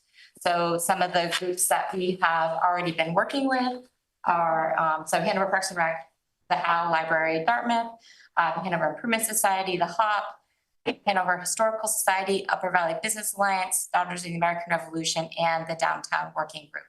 And so once we have essentially the structure set forward, then we're going to reach out to additional groups and community members to start to form subcommittees and to expand. So this was just the beginning group. So then the events there'll be a series of events, lectures, and programs. Starting on muster day, including on the 4th of July. So May 1st will be the soft kickoff, and then muster day will be the official kickoff. So there are a few things that we wanted to get in before that. Well, thank you for putting together this committee planner. It's an exciting lineup. Yes. So lots of great things there, and I'm sure it will evolve. Yes, for sure. Significantly. And thank you for costing out all these programs. So. Is that enough? That's a great question. Firstly, I mean, you're talking about at least 2 months of programming, and that includes muster day and 4th of July. Yeah, so this was working with all of those groups that I mentioned. Not all of them, right? So obviously like the HOP and the Dartmouth, they have their own funding. So this is just for the town departments, and I think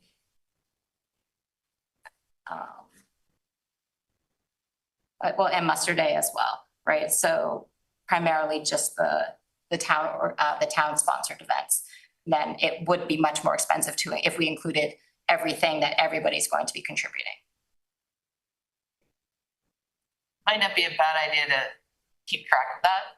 Yes. Not that you're gonna do a 250th celebration anytime after 2026, but just in terms of I love the idea of really doing community engagement, and if you know, Bressett funds are giving you, what was it, 28,000? Yeah, $200. $200, and that's being matched with 70,000. I mean, it's just good to know that because. Yeah, and then I guess it's also important to note too that this doesn't count the staff time for planning all of that that's going into it, right? Because that's just already part of the regular budget. And thank you for filling out the, Yes. select board members had a chance to go through any questions with respect to that.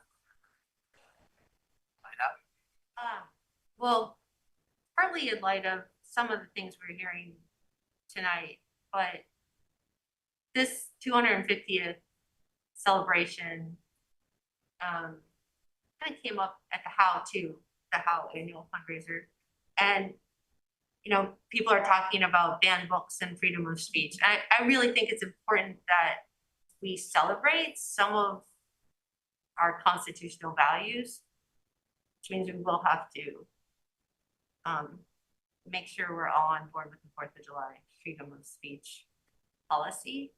So that, like, that's just sort of two things. One, I'd like to celebrate freedom of speech, and I'd like to make sure we iron out that policy. And I think this is really exciting, and maybe you already know these guys, but there's people at Hanover High that have a virtual scavenger hunt that they've been running. Some students have developed. Yeah, we'll have to learn more about that. I'm not aware of that. I can connect you with them because they would probably be, because they already have a digital version of a scavenger hunt that they've been testing and working with, that it might be fun to work with them. Yeah, that'd be great. Yeah, thank you. I know I mentioned this once before, and it's just kind of a fun thing that, you know, Hanover was founded on the 4th of July, right? Yeah, it's a little weird coincidence. They, like all the towns, Norwich, Hanover, all.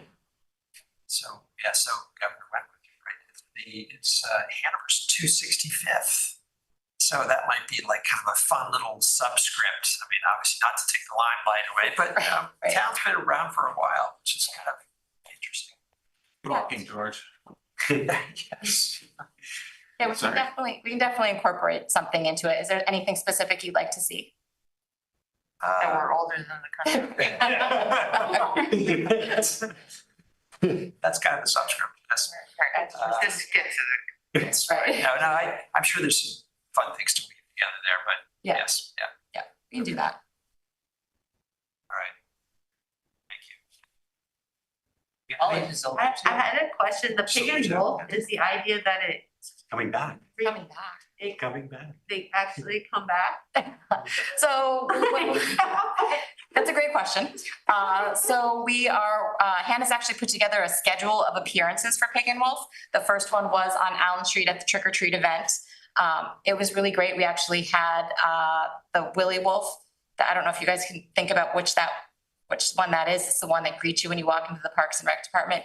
And Holly Black just happened to be walking by and saw the wolf that she painted for her mother just out on the street. So it was a fantastic way to run into her and catch up. So we've actually started the Pig and Wolf subcommittee already. Hannah and I have been in touch with Kathy Garrity, Bill Hammond, and now Holly Black is going to help us work on this project as well. So remind us, there were many pig and wolves, right? Oh, yeah. Yes. So they've scattered to the winds. Well, right, so there's history even before that, right? Like the original history of Bill Hammond commissioning Willie Black to make them for, his wife for a present, right? So we're trying to bring back some of that original history so people understand why for the town's 250th, why there were sets of pigs and wolves around him. So, right, just trying to bring all of that back into the current culture of the town.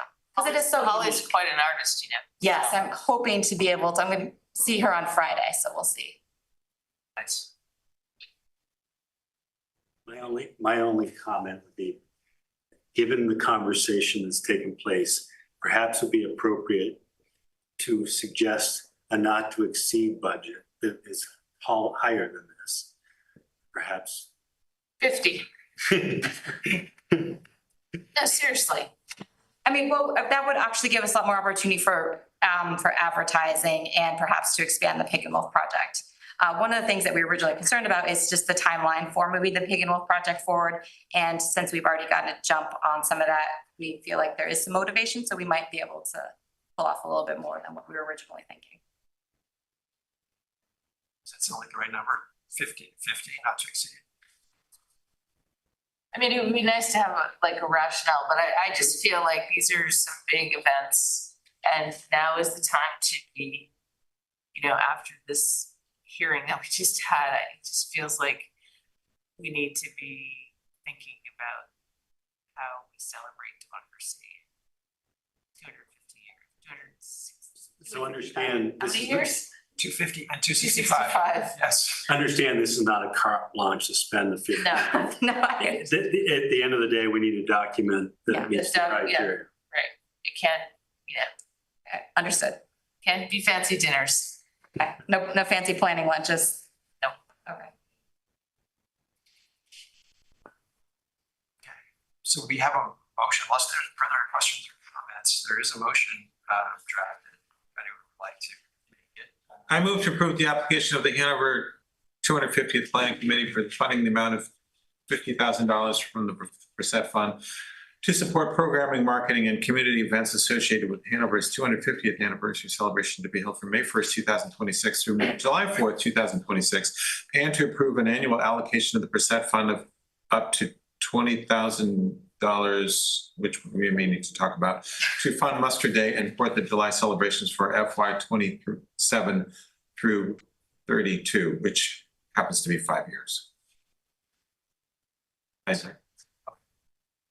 Do we want to amend anything like this, celebrate our democracy? Or Well, I mean, it's 250th US birthday and 265th Hanover birthday. So it's and both birthdays and this idea of celebrating democracy.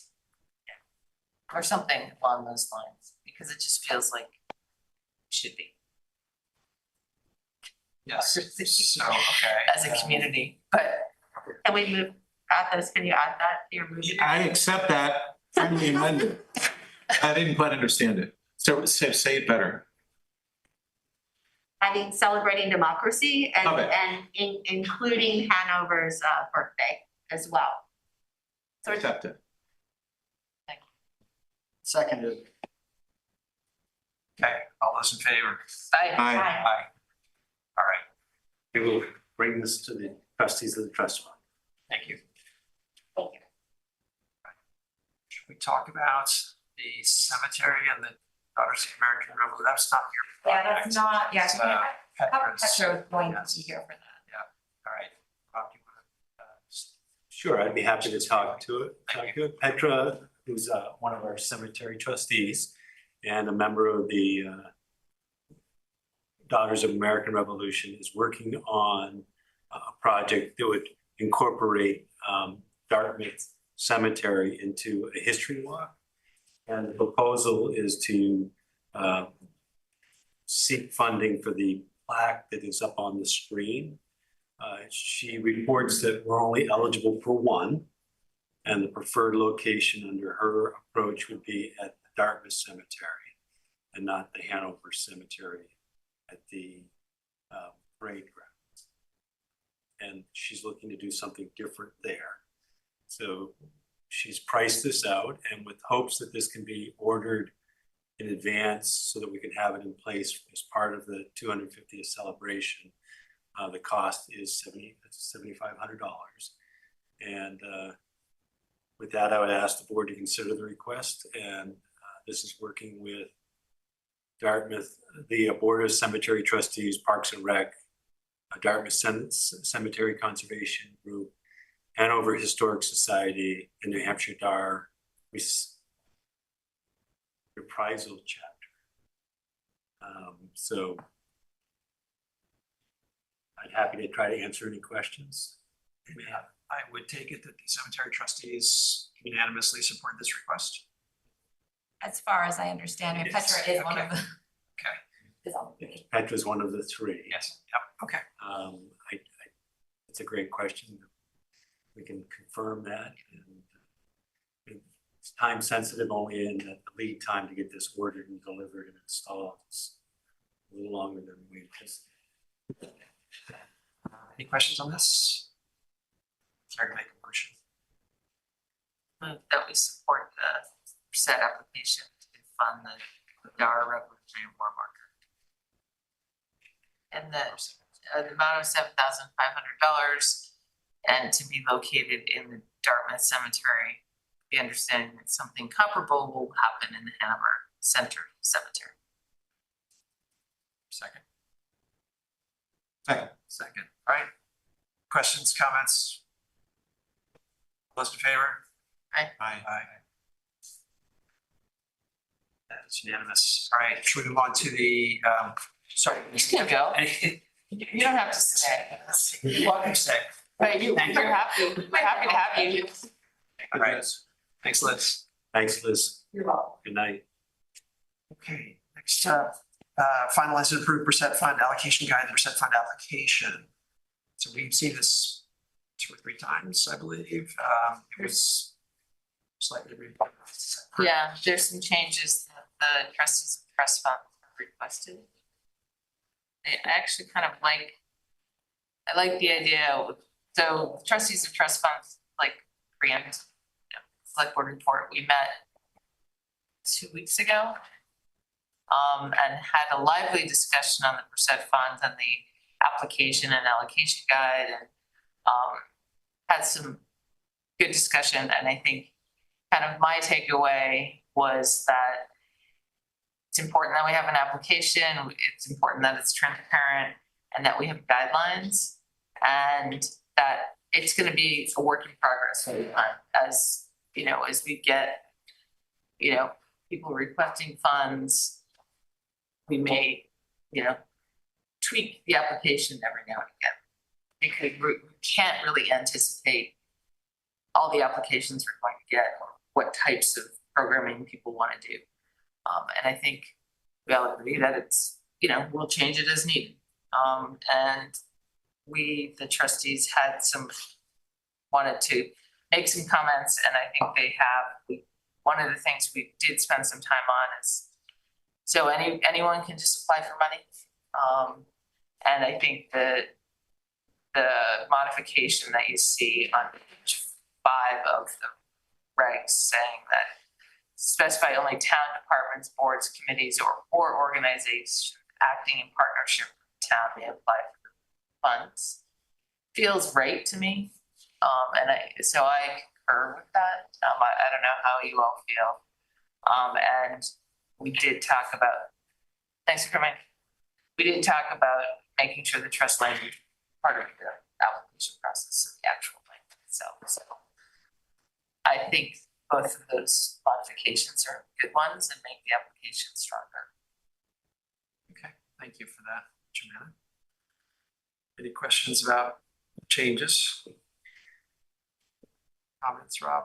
I do have one, and I think I should have corrected this. Under ineligible uses, I think instead of capital improvements, it should be capital projects consistent with the opening purpose and consistent with the original 2019 guidelines.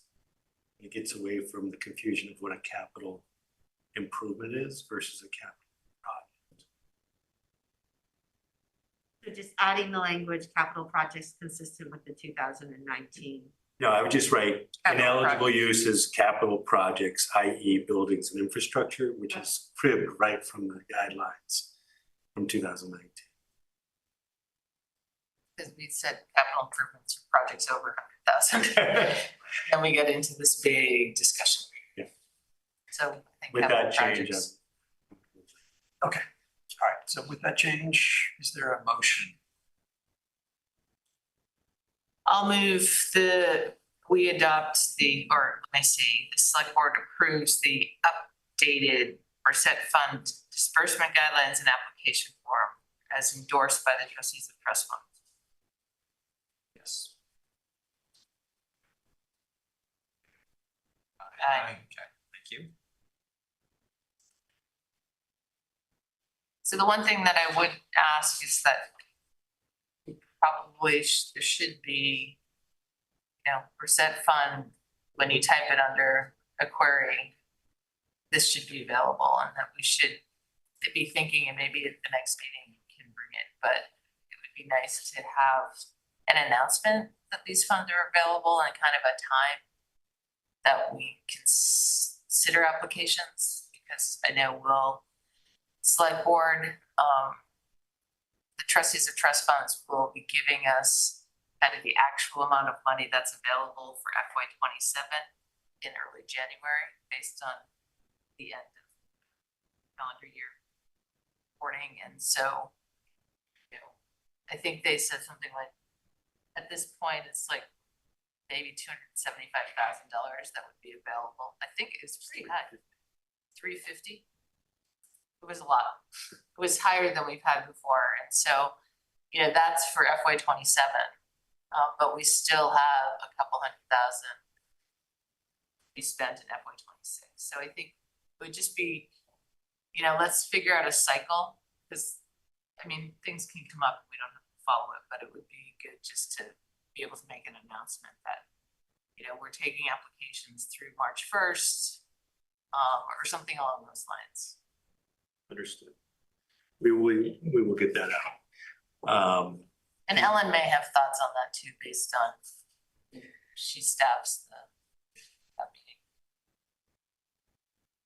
meeting. I do expect to see a couple of, at least one more application that will be seeking up to a 5-year window to fund programming specifically related to the Ledyard Park. And obviously, our sister city project. Yes. Small amounts. Small. Yes. And I think Athos, when this money first came to us, the board, you know, we created these rules like, you know, it can only be used for 3 years and all stuff. And that was just made up. And so I think the idea that, you know, we want 5 years of funding to get Ledyard Park established in terms of programming. Yeah. You know, I don't think we should put any kind of rules on us or a future select board. No, agree. Makes sense to you? Yeah, is it a policy that we need to? It's a good question, Jenny. I think it might be written down somewhere, but that's like one of those. I can look, but I don't know where you're gonna look. It was kind of I thought it was a Bressett Fund policy that you guys There was a Bressett Fund policy. adopted. There was a policy, but I don't think it had, it was a select board. it's kind of a decision that Peter and Bill made. And we supported them. We're like, well, you know, it makes sense if we're gonna fund a staff person There for was a 3 joint- years or. It's a joint understanding of the Bressett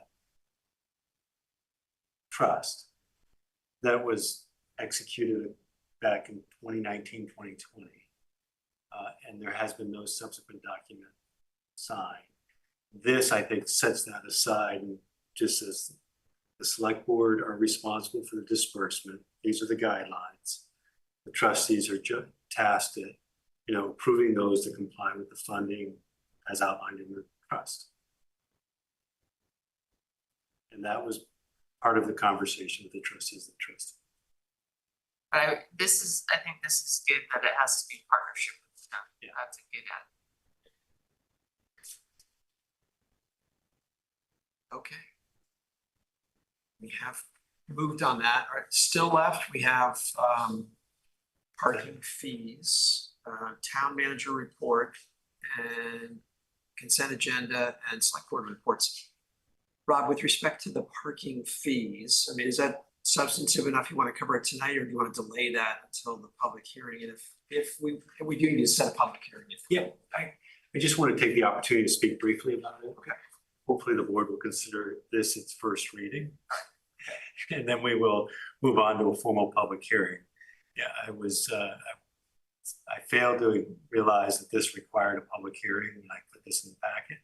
The goal here is to try to be a little nimble, come up with a strategy that is responsive to the concerns and comments we've received to date regarding parking, specifically with the reopening of the parking garage. Our hope is that we know that we can deploy what's outlined here with no cost beyond signage. The 1 hour free, easy. The change in the employee parking program, this will match the Marshall lot, hopefully incentivize the use of the parking garage and help free up spaces elsewhere, you know, where employees are feeding the meter. And think it'll also, we're gonna monitor to make sure that it doesn't overwhelm the parking garage or impact the revenue stream we're projecting that the parking garage needs, we forecasted for the budget. And this is, it's a combination of balancing all of these. I know that there's a desire to be more nimble. Unfortunately, I haven't figured out a mechanism given the statutory requirements to adopt fees. This board allowed a pilot without a public hearing before you were town manager. That didn't end. So I guess it really should have done. Yes. My only I think we can still be nimble. We just have to. have a public hearing. Yeah, we just have to post it and have a public Yeah. hearing and then accept the terms. We just need 7 days notice for public hearings. Just think about whether you want to also change the 10-hour meter response at the same time. I'm not sure that you're gonna get the movement that you want without that. Sure, what was your comment, Jenny?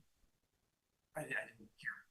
Oh, to consider also shifting the 10-hour meter rates, because right now it's still like the most rational thing to park at the 10-hour meters. Because they're still cheaper, except for the $6 employee one. You can save $1.50, buy yourself a coffee at Lou's, maybe, almost, not quite. A refill. Yeah, so like, yeah, so I think like it's not really gonna free up some of those closer spots, but unless we also do something similar with the 10 hours. I really love the simplicity when you read it, even though I'm a sucker for really consistent marginal rates. I really like the way, it's handling what you're looking for in the beginning, giving people that grace, not making them stressed out about like parking maybe a block away from where they're going. And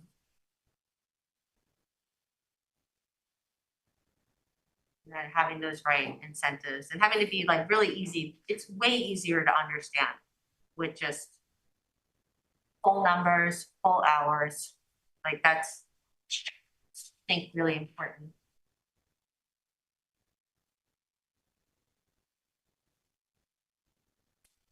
Okay. The only thing I think is weird is that when we go from 6 to 7 to 7 to 8, it's $3 increments.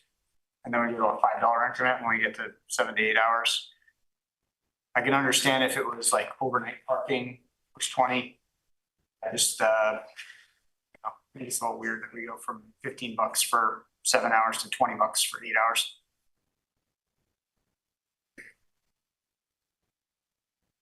Dr. Chris, let's see what.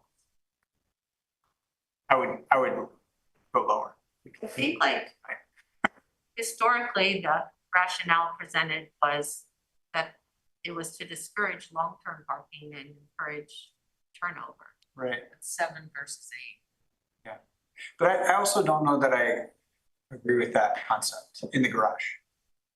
I want turnover on the street. I want long-term parkers in the garage. So discouraging, So like the 10-hour ones or the fact that the other ones aren't really that much more expensive or less expensive, actually. For a number of the hours, for 2 to 3, 3 to 4, 4 to 5. What are you saying, comparing the 10-hour lot to the garage? There's we have 10-hour meters, and then we have like 2 to 3 hour meters, and they're each are a different type. So that, so last year when we moved them from like, you guys want to see the prices. Last year when we moved, say, some of the 2 to 3 hour meters to 10-hour meters, it became a lot cheaper, right? But That doesn't mean we're not getting value out of our parking spot because people move around and it's just what we're trying to achieve here, right? Where do we want turnover? And I think people think about proximity and I think people think about cost.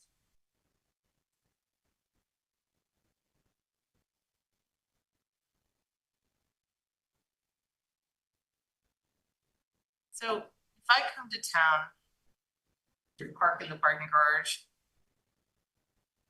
$20 for 8 hours.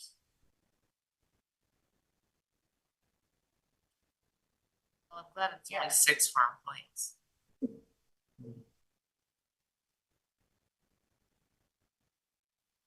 That hasn't gone up in a long time. It actually hasn't kept pace with inflation. We haven't upped the rates in a while. We also have, I would say that we have a bunch of empty stores. I was in Littleton 2 weeks ago and I was like, I couldn't believe they're downtown. It is like amazing compared to Hanover. I was like, what? Grafton County? But I don't think they're for rent either.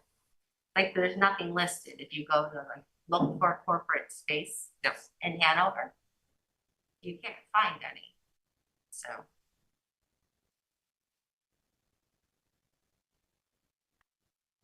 Okay, so we're gonna take this up in a week or in 2 weeks? 2 weeks.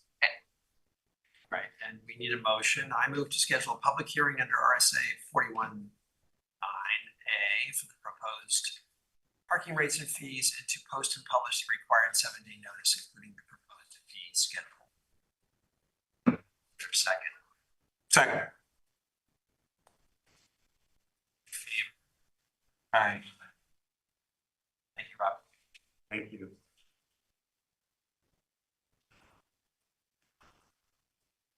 Thank you for your very extensive town manager report. Given the hour, if you want to see your highlights. You can look at all of it. It's terrific. There is a lot of good stuff, seriously. Sure. Welcome to go through all of it. There's a ton of good stuff, but I'm happy to reference it's online. Okay. The EV chargers are up. They're not running yet, but they will be shortly. Broadband line fiber is actually filing for a license permit. They've marked the route. It'll run the length of River Road in the subdivisions off of River Road. It'll run up Rennie Road and back to line by Hanover Center and hit Dairy Lane and others. So that's quite a big expansion. Yes. And when is that supposed to be operational? Before bad weather sets in. Before bad weather sets in. They have physically, Ian sent an email letting us know that the location of the install on his property has already been marked. So that's exciting. We have not heard anything from Consolidated Communications on the BEAD grant.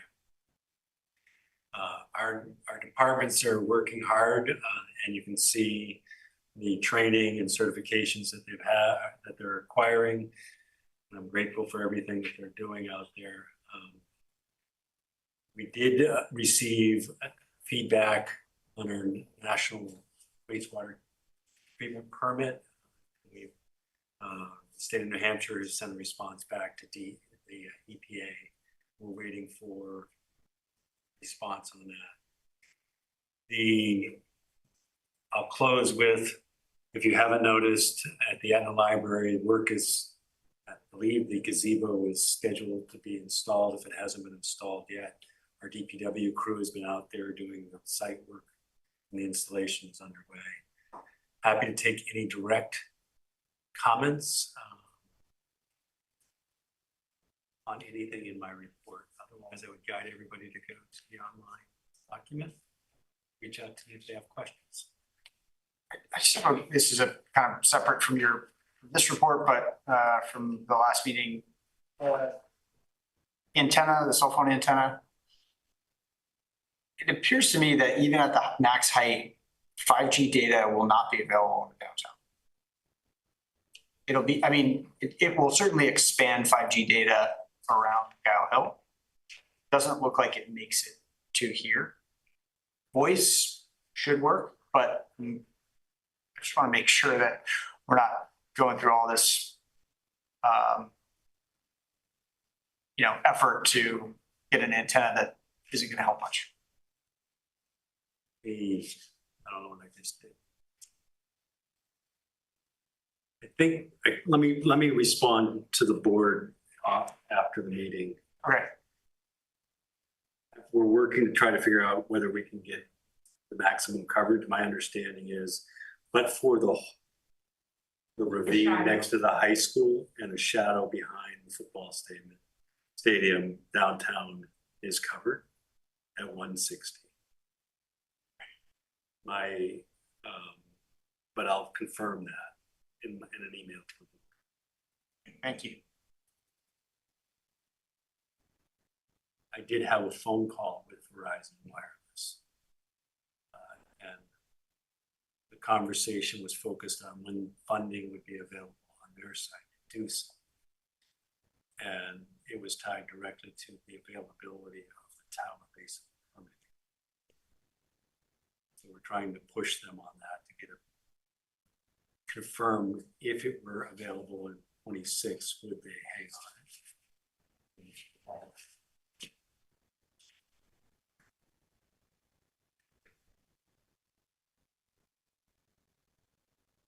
Just lots of good things. It looked like a lot of people got trained on signal timing.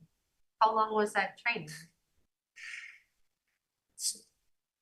The reason, so let me start with the reason why the training is occurring is because it was left with one individual, and that individual retired after 40 years.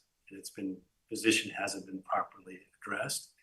And some of you may have experienced long wait times at night because the lights weren't cycling properly and they were in a default mode. So to prevent that from happening, we had a lot of staff trainings, a collaborative approach rather than a siloed approach. I don't know the length of the training specifically, but we now have the in-house capacity to make changes in the moment.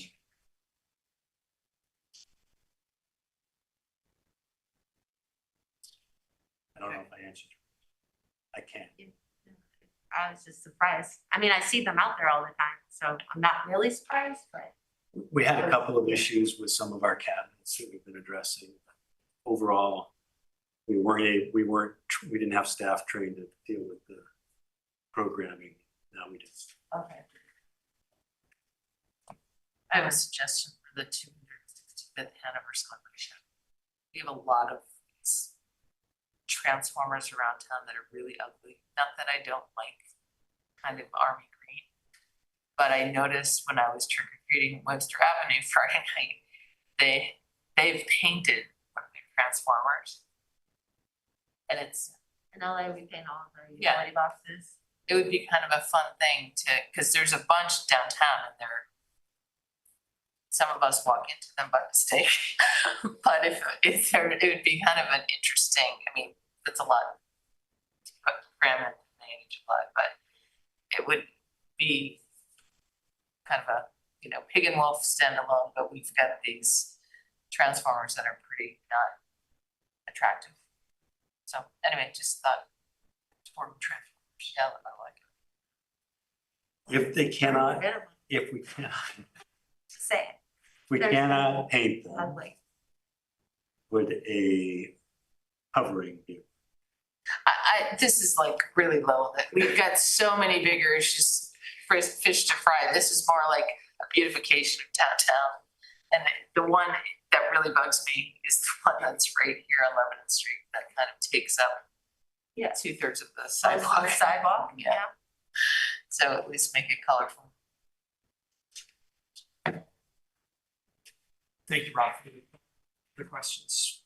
To Bob. Oh, I'm excited about the reading the road for problems. I'm forgetting what the software is called. Oh, The Christina, yeah. And it looks like it worked well for bike lane, but maybe, and then it was unclear whether it worked for sidewalks. Like it's not designed for sidewalks, but it seems like some people are using it. Good technology. Okay. We need a motion to approve the items on the consent, items by consent. Yes, please. Approval of the consent agenda as I move to approve consent agenda as presented. Before we get a second, are there any items on the consent agenda for which members would like to? We will go back, circle back on the appreciation, but aside from that, anything that needs to be pulled out for separate consideration? No, okay. I will second. All those in favor of approving the consent agenda? Aye. Aye. Okay. And, sorry.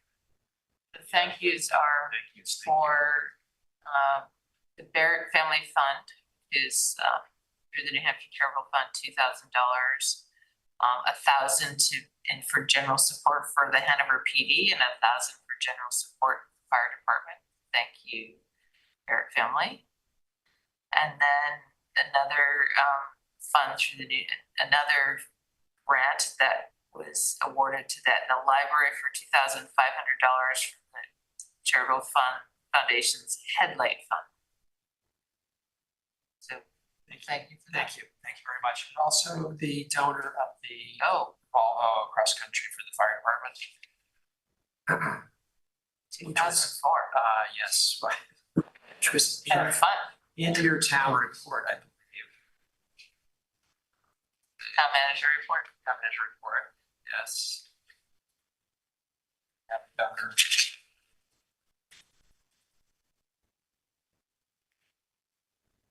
Got it. I don't. Who donated to Donated the Oh, I Volvo. have it right here. Yeah. Oh, I don't have it. Okay. That was sloppy.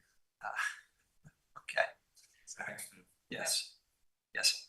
Thank you for donating your 2004 Volvo. The fire department appreciates it. We do too. To your name, I'm sorry. We will recognize you in a future meeting. All right, select board reports. Nothing. Jarrett. Just from downtown, making some progress on Ledger Park, working on raising funds from some of the local charitable foundations, in addition to selling bricks and other stuff. Lots of complaints about traffic. The Wheelock going east is awful, and it's backing up down West Wheelock and down Main Street.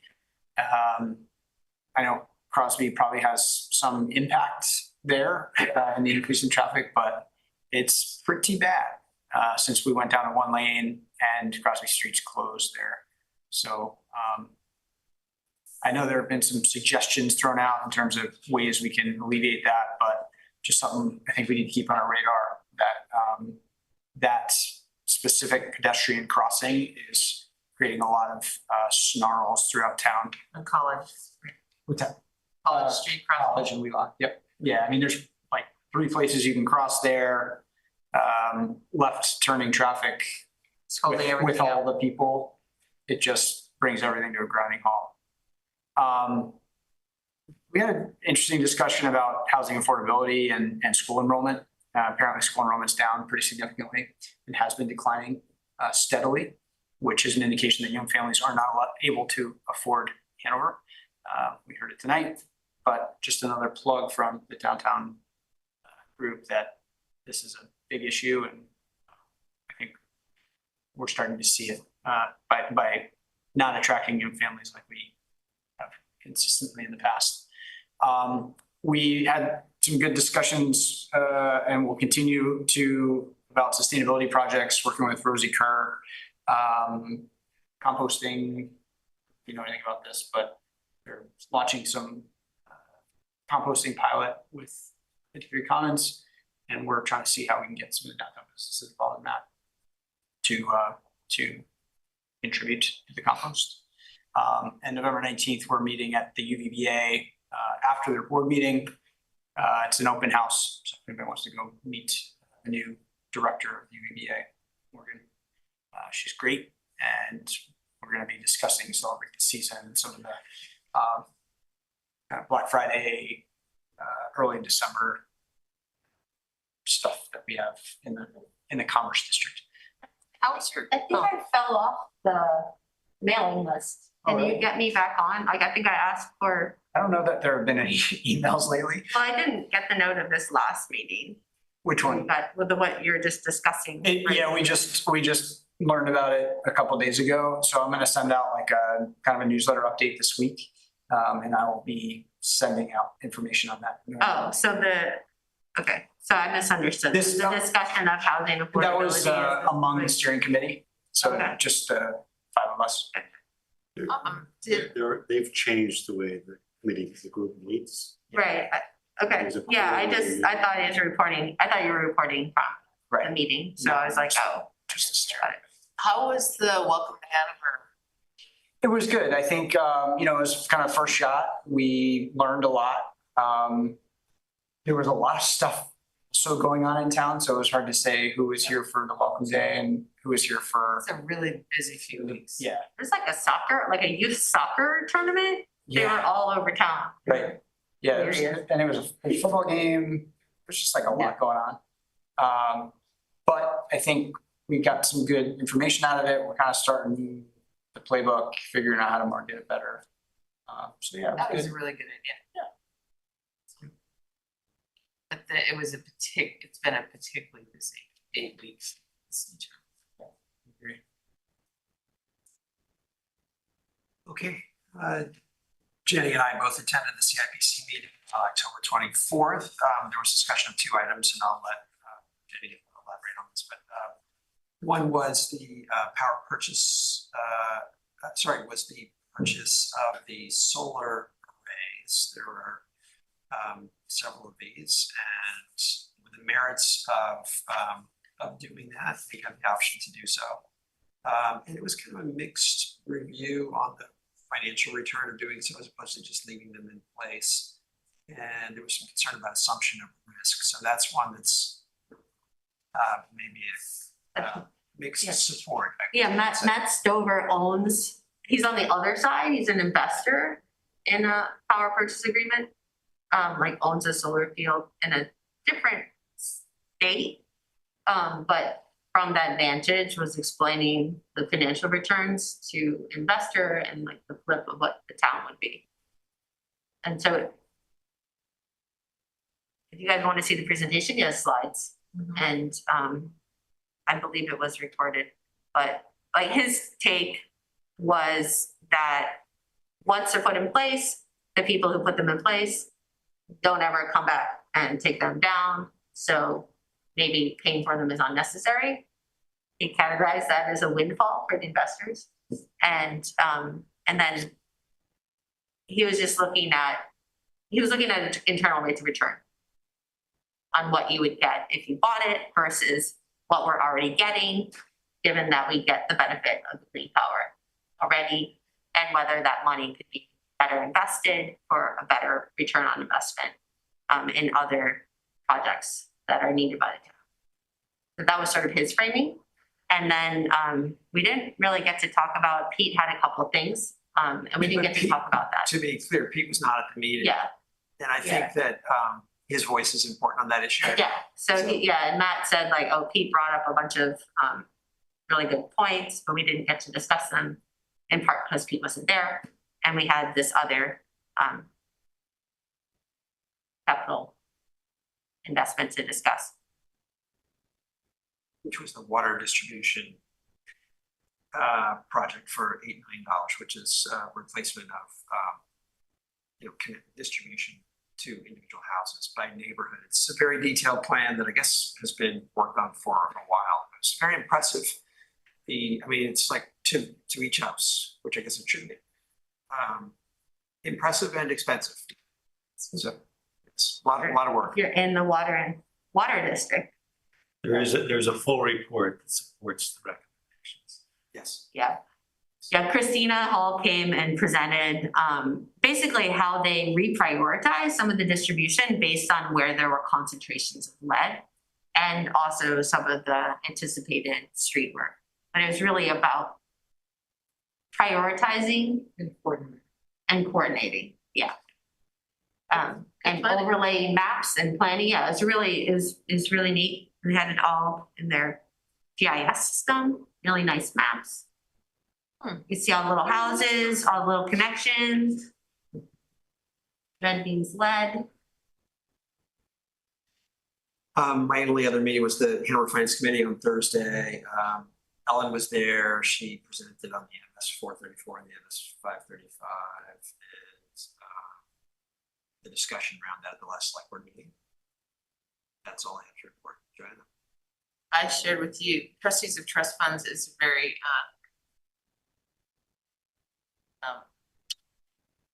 busy group.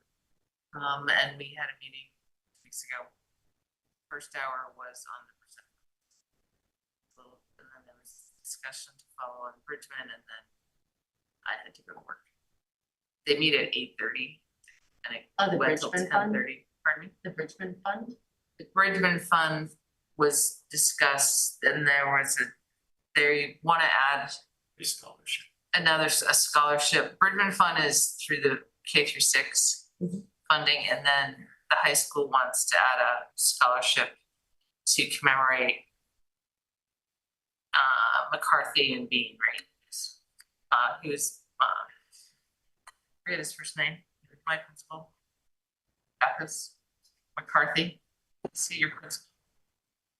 Yeah. Mr. McCarthy. Yeah, Mr. Ivory. And Skip Bean. There's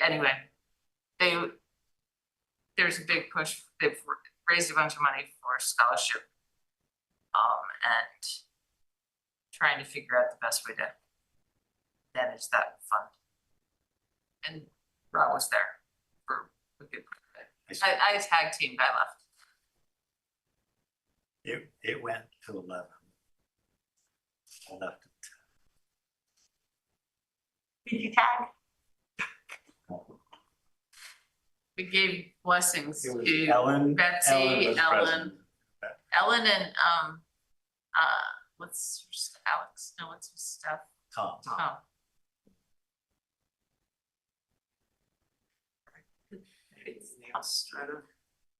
Okay. Jay. The Conservation Commission is having an event. They're actually having 2 events. The first of which is in the library, in the mayor room, but also on Zoom, about wildlands. And that's what they are, the present and future. And they're gonna have 3 different experts come on a panel and talk about wildlands. So that's November 6th at 5:30. And then they're doing a walk in an old growth forest down in the Sunapee Old Growth Forest Trail on November 8th at 10 a.m. for those interested. And that went out on the town website. The NHDOT 10-year public hearing happened, and the last day to comment is today. You can go online and comment if you want. And I just wanted to thank Christina Hall came. She's on the Transportation Advisory Committee for the Regional Planning Commission, and she came and spoke up really very strongly for investing in our region, which she indicated has been not as invested in by NHDOT as some of the other regions. And she made that meeting to speak to that. We have a planning board meeting tomorrow. It's 7, is that right? Here. Hanover Bike Walk meets next Monday here at, I don't know who was posted at 4 or 4:30. Anyway, that'll be Monday. And we're gonna hear more about the draft Shared Streets Vision Plan. And it was really exciting. The consultant, Carolyn Radish, who lives in town, had opened with a lot of data about the town. And some of it is really new data, but she had she kind of framed the whole thing that we basically have a lot that we can improve for safety and access, while also, when she started showing some of the designs, while also improving traffic congestion. And then she also framed it as over 40% of vehicle trips are under 2 miles. So she categorized that as a significant opportunity to shift trips just by making it more inviting and easier to move around. And then the Sustainable Hanover, they hosted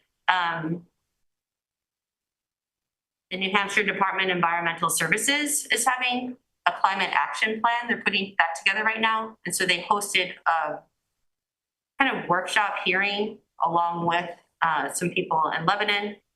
And there's feedback on that draft plan online until November 15th. So it's for the state, a climate action plan. It's the first ever for New Hampshire. And they're taking public comment right now. And they have their draft up. And then just wanted to mention the Howe Library Corp had their annual meeting. And they were thinking through space needs, collections, which, as we heard here, are challenged by kind of digital subscription costs. And then a whole bunch of exciting programming, which is why I really wanted to mention it. There's an upcoming Jane Austen ball. I know. So keep your ears and eyes open for that. Great, lots of meetings, Jenny. Thanks for Thank you, your Jenny. engagement.